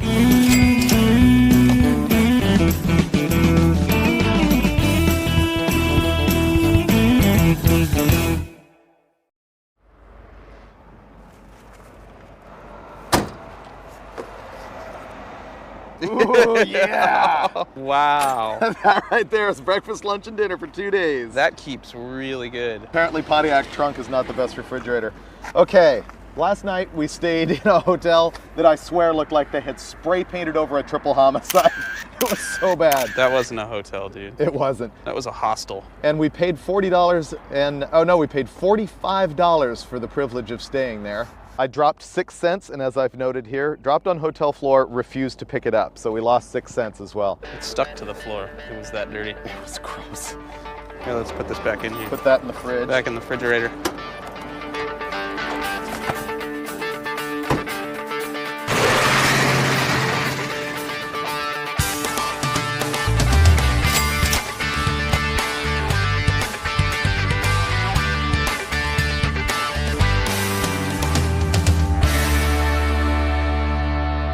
Our vacation has been so killer thus far that we're feeling froggy. We're gonna spend almost the last of our money renting four-wheelers in Yuma, Arizona to have a little fun, and then we're gonna bonsai home.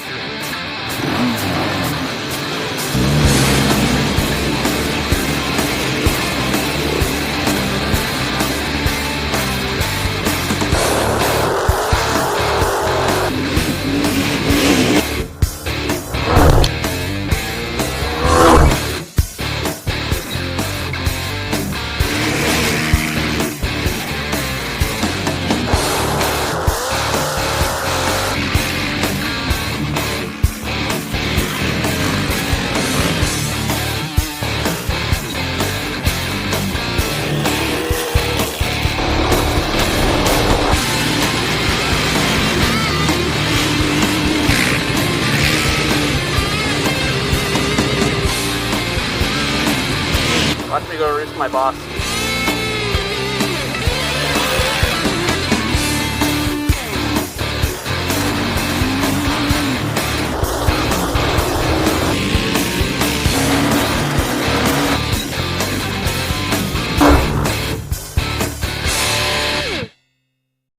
gassing the quads up, 2 corn dogs for me, leaves us $105.42. And it's 288 miles home? We're like $40 short to get home. No. Yeah. No. But if we go 287 divided by 12 miles to the gallon, 92. So if we get 12 so we have miles to drive to the for gallon, economy is the key. Yeah, we drive for economy. Wow. We're gonna get home with like $9 to spare. So we're gonna have to eat the pizza for dinner. Let's eat the pizza for dinner.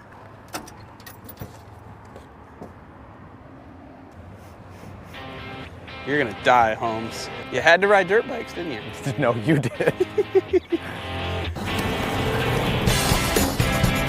Remember, drive efficiently.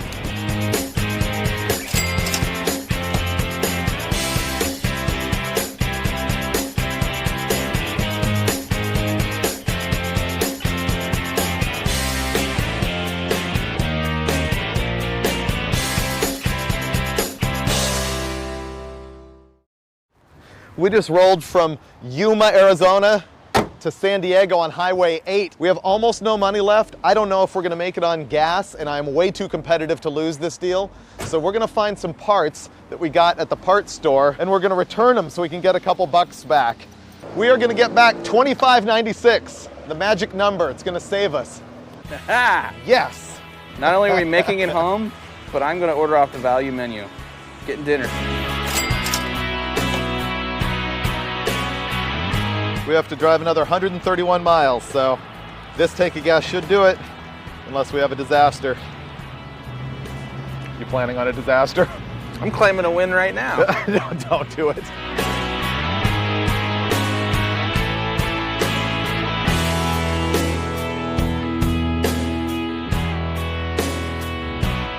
We did it!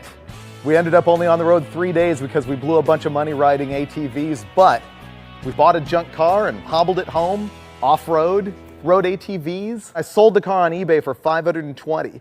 You take out the eBay fees and stuff, basically, that adventure cost us about $1,050. Which means we've got $300, $400-ish to go somewhere else now.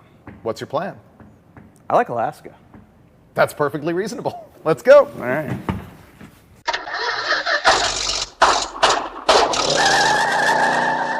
Might as well fill until it leaks everywhere and catches on fire. Well, as per usual, we're moments away from leaving the sand dunes, and I managed to break my ATV. This is carburetor, this is motor, this is gap. Ruh-roh.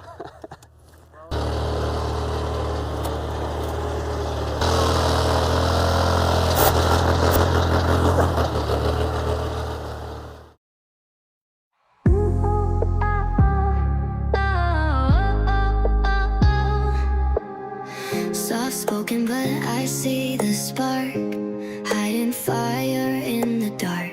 Eyes down low, lips so sweet, but I know what's underneath. You play it cool, you take it slow, but I can feel the undertow.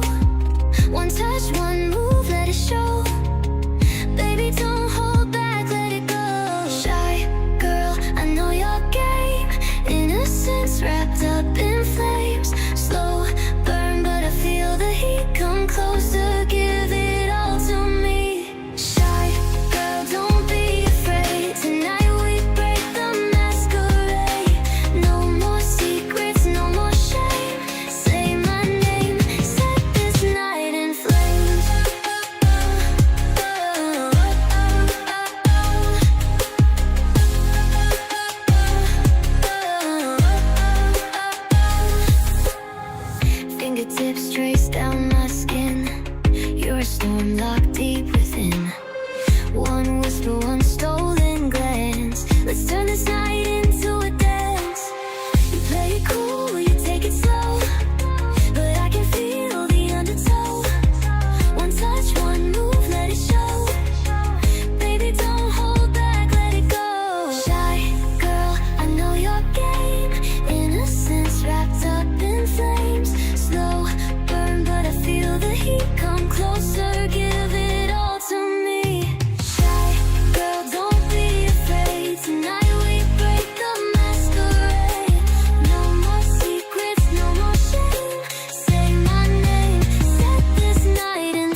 some love. Oh, dude, come check this out. What do you got? You wanted to go to Alaska, right? Yeah. I've got it. Is that snow? Ice racing. Ooh. And it's oval track, wheel to wheel, bashing. This is in Big Lake, which is like just the other side of Anchorage. So we can drive all the way there on the Alcan Highway. Where's the Alcan Highway? Oh, it's this historic, legendary road that they built. It was an oil road in World War II. So you're saying drive from here to Alaska and go racing? Does it sound like a problem? No, I'm totally in.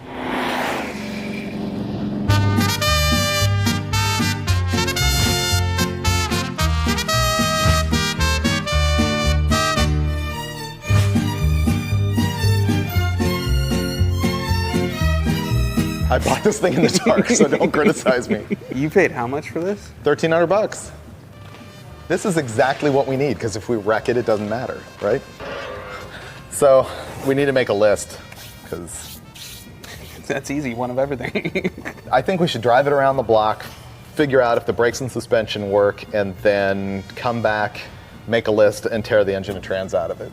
Oh yeah, let's go around the block, because it'll seem like such a much better idea after we do that. And it still runs. Just test the brakes. This was a good time for this job. All right, perfect. We discovered the custom quick release dashboard. That's for racing. Let's tear it apart. All right. Cool.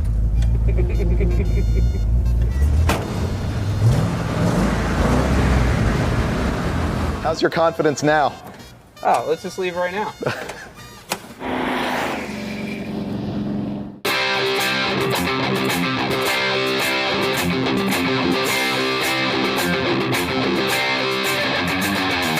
I use this as an excuse to build a car I'd always wanted, a clone of the Ranchero that Hot Rod raced and won their class with in the very first Baja 1000 with Ack Miller and Ray Brock. When I picked the car up, I was really hoping that it would just need sort of a fluff up and paint it and hit the road, and as it turns out, it needed everything. This is the biggest order I've ever placed at Summit Racing, $3,400 worth of stuff from Summit all at once. That's what happens when you're on a short schedule.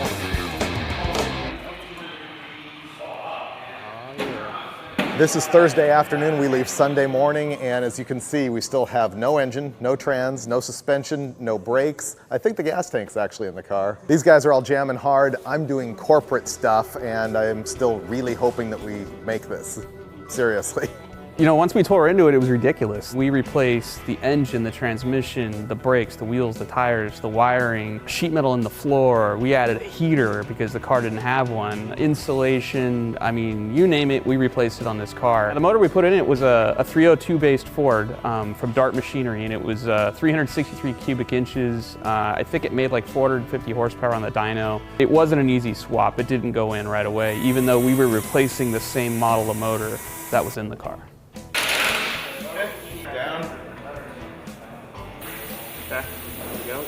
This is what I look like when I'm watching Grant work.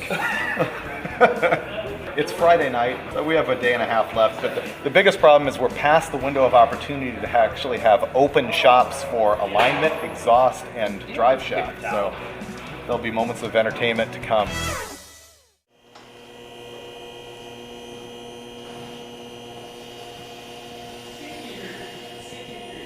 Status report. It's not quite as cold as Alaska in here, but damn close. We're supposed to leave half an hour ago. I'm guessing we're gonna leave 12 hours from now. It's a conservative estimate. Dude, that was an emotional blow. I'm telling you.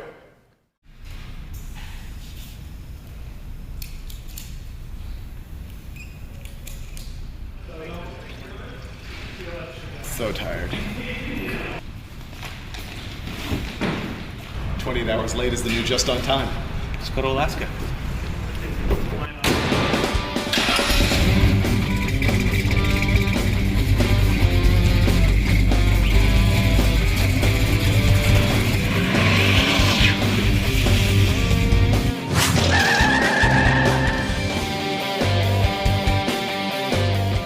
We hit the road finally, and it was smooth sailing all the way up into Utah, but then we got slowed down again when we hit a big snowstorm.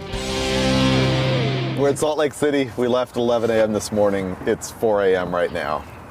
We're doing good. I'm gonna go hose myself off, and then we're gonna drive to Canada. I think I'm dying. Slowly but surely. I need a burger and a bed and a beer. Not necessarily in that order. I'll take whatever.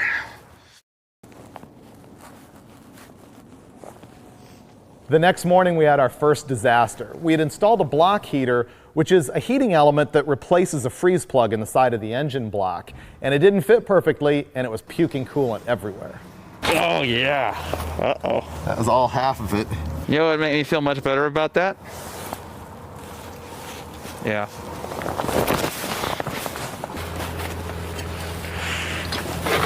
All right, that's it.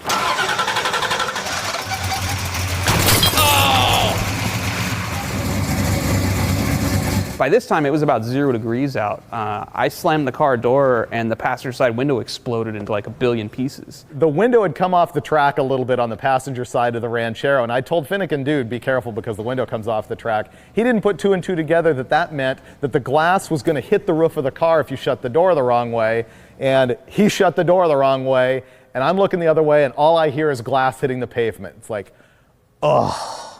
And we're going into freezing weather with no wind.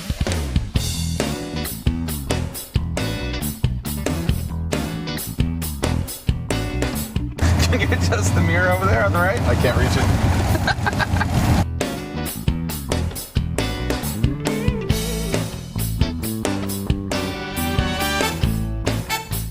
I smell antifreeze again.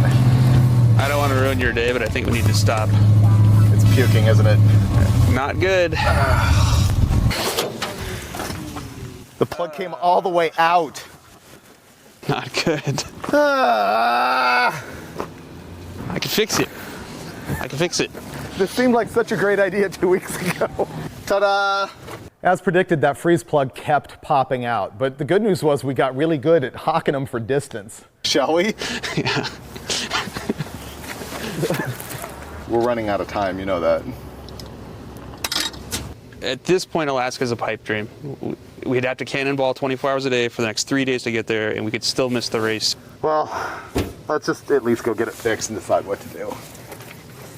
Cross your fingers. So we're in the middle of nowhere in Idaho. We're freezing to death. We do the math and realize there is no way we can get to Alaska in time for the race. We're sitting around going, what do we do next? Refusing to put our tail between our legs and go home. And then I realized that some of our corporate guys had bought a 55 Chevy sight unseen on eBay just a few days earlier, and it was in Colorado Springs, Colorado. We could probably get from Idaho to Colorado Springs, so that's what we decided to do. What's the likelihood that I could come grab that car, like, say, day after tomorrow? No, tomorrow. Tomorrow? Tomorrow. Great. Thank you. We're on.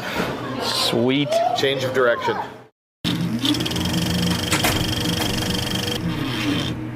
Hey, I'm Finnegan. This is Freiburger. We're in Idaho. We're not staying here. We bought a 55 Chevy in Colorado Springs because why wouldn't you? So we're going to Colorado.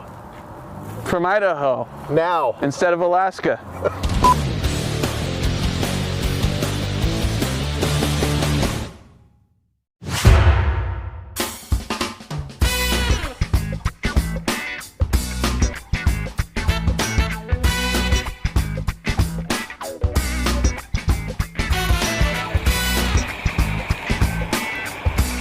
This is getting old. I like how I broke the window and you're the one having to climb out of the car. I'm excruciatingly aware of that.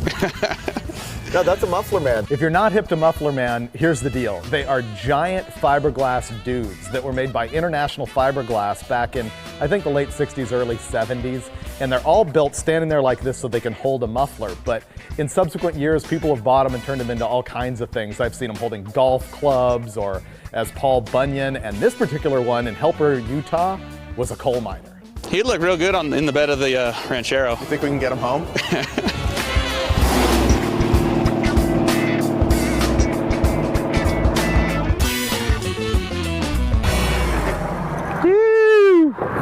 Oh, I lost the freeze plug again. That's 3 times. Told you. 3 times. So who reinstalled that one? Some dude. I don't know. No, he's not here right now. What a mess. Swear to God, it was tight. You gonna go find it? We have more. 2 more. Because that just happens. It's in here somewhere, I swear. The snowboard came in handy on this trip. Air cleaner, no. All right, we might be hosed. Because I can't find them now. Are you serious? Yeah. Aha! Yeah. We faked that for the drama. We knew it was there the whole time. These are made in India. These aren't even in China or Mexico. That's a step up. At least it's easy to get to. It could be much worse. This could be the freeze plug that's located behind the motor mount. Don't talk about that. That's what's going to happen next. Don't talk about it. If we just face it head forward. Don't talk about it. This stuff is awesome. It dries in 1 minute flat. Now that ought to stay in there. I hope. This is the view. This car says, I'm gonna run you over. If only I could run more than a few miles at a time. Let's do it.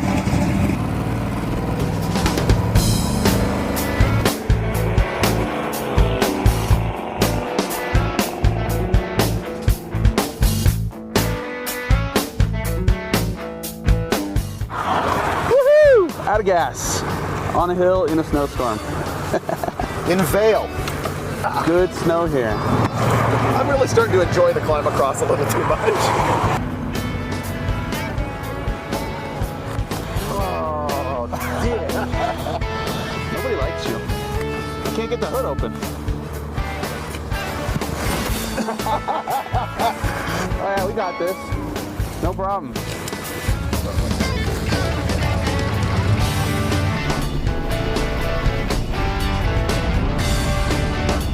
We just climbed Vail Summit, over 12,000 feet of elevation in a snowstorm in the 40-year-old Ranchero with a carburetor. And we're actually patting ourselves on the back because we were able to get up the hill without change, which was cool. But on the way down, the heater stopped working. And I looked down at the gauge and I was like, oh crap, it's overheating. Why is it overheating? And we pulled over because we actually thought the radiator was icing up, but then we noticed the belt's gone for the water pump. And we don't have a spare, and it's, what, like 10 o'clock at night, so there's no auto parts open. And it's 10 degrees. There's certain irony in overheating in 10-degree weather, isn't there?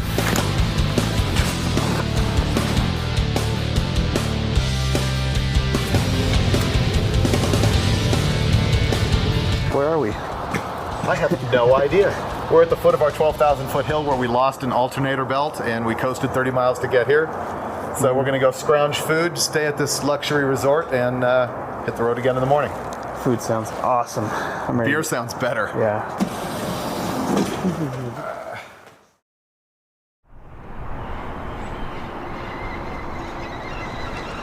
And then there was the 55 Chevy. I gotta say it looked good from a distance, but ooh, good looking from afar, but far from good looking. When I initially saw the 55, I was fired up about it. You know, from 50 feet, it was sexy. You know, it reminded me of the 2-lane blacktop movie car.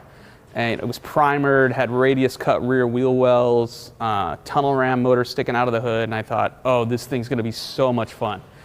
But by the time I walked up on the car, my heart was sinking, because as I got closer, I realized this thing is a piece of shit. This thing was clapped, man, but the company had bought it, and so we decided to hook it up and drag it home anyway. If you thought this was bad up to this point, it's about to get worse.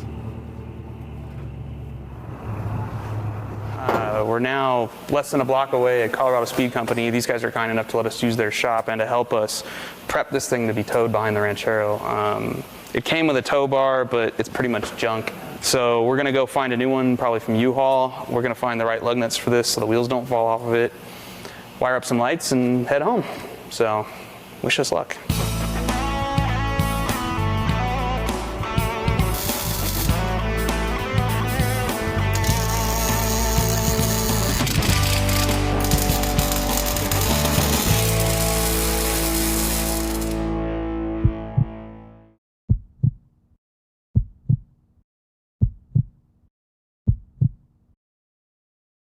So we're just about to leave Colorado Springs, and I decide to say to myself, let's find out why that wheel keeps squeaking.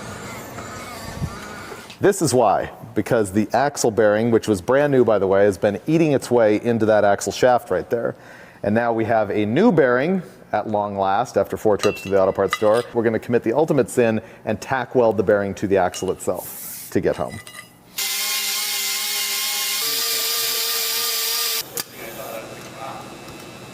Uh-oh. You didn't slip the retainer on first. In our sleep-deprived stupor, we had the bearing all nice and TIG weld onto the axle. We're thinking, oh yeah, that's going to work. Until we realized we forgot to put the retainer plate on it that holds the axle into the housing. Yeah. It goes behind the bearing. Yeah, it goes right here. We took the retainer plate and cut a slot in it and slid it behind the bearing. Ingenuity. Appreciate it. Thanks a lot.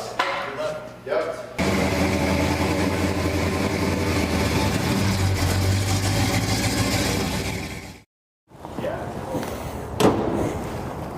Nobody flat toes hardly anything anymore other than really small things like Jeeps or, you know, small cars you see behind motorhomes. Flat towing a 55 Chevy behind a Ford Ranchero is not the smartest thing you could do. But we did it. You know, we thought, no problem, we're badasses, we'll get this thing home. And as soon as we hit the highway, all hell broke loose. The thing was swerving left and right. This thing was wagging hard on the freeway. I don't care who bought this thing or why, it was going back.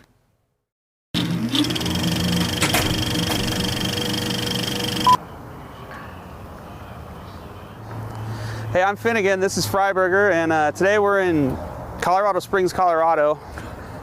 The wheels have officially fallen off this bitch. We're going to a happy place. We're gonna go look at a big ass hole in the ground. We're going to the Grand Canyon. We're going Thelma and Louise right now. Right now.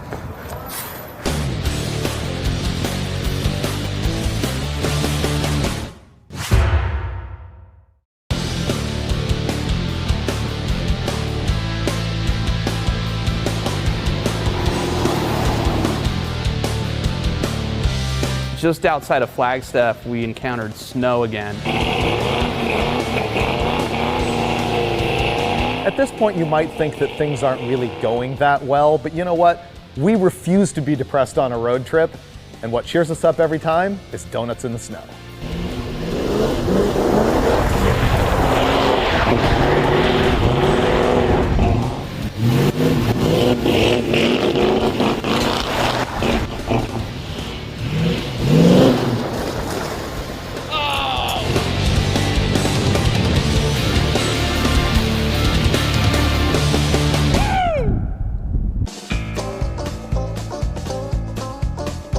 Sometimes you have to create your own fun when you're out on the road, and Finnegan's idea of fun is often buying inanimate objects, usually based on animals, and strapping them to cars. And so we got ourselves an ass and strapped it to the roof of the car.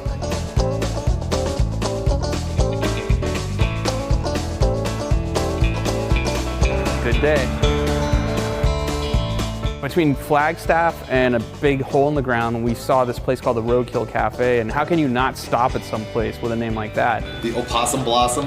The chicken that almost crossed the road. I don't know what I ate, but it was dead.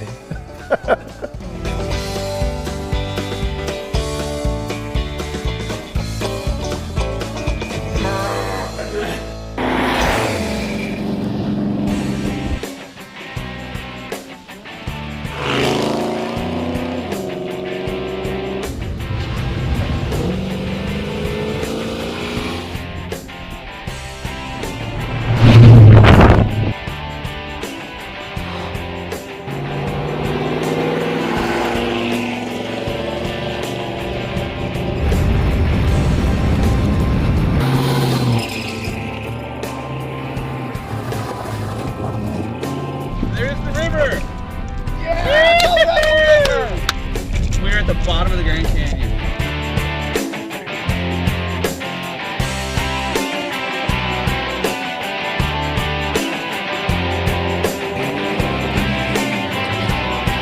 You know, sometimes when you hit the road hits back.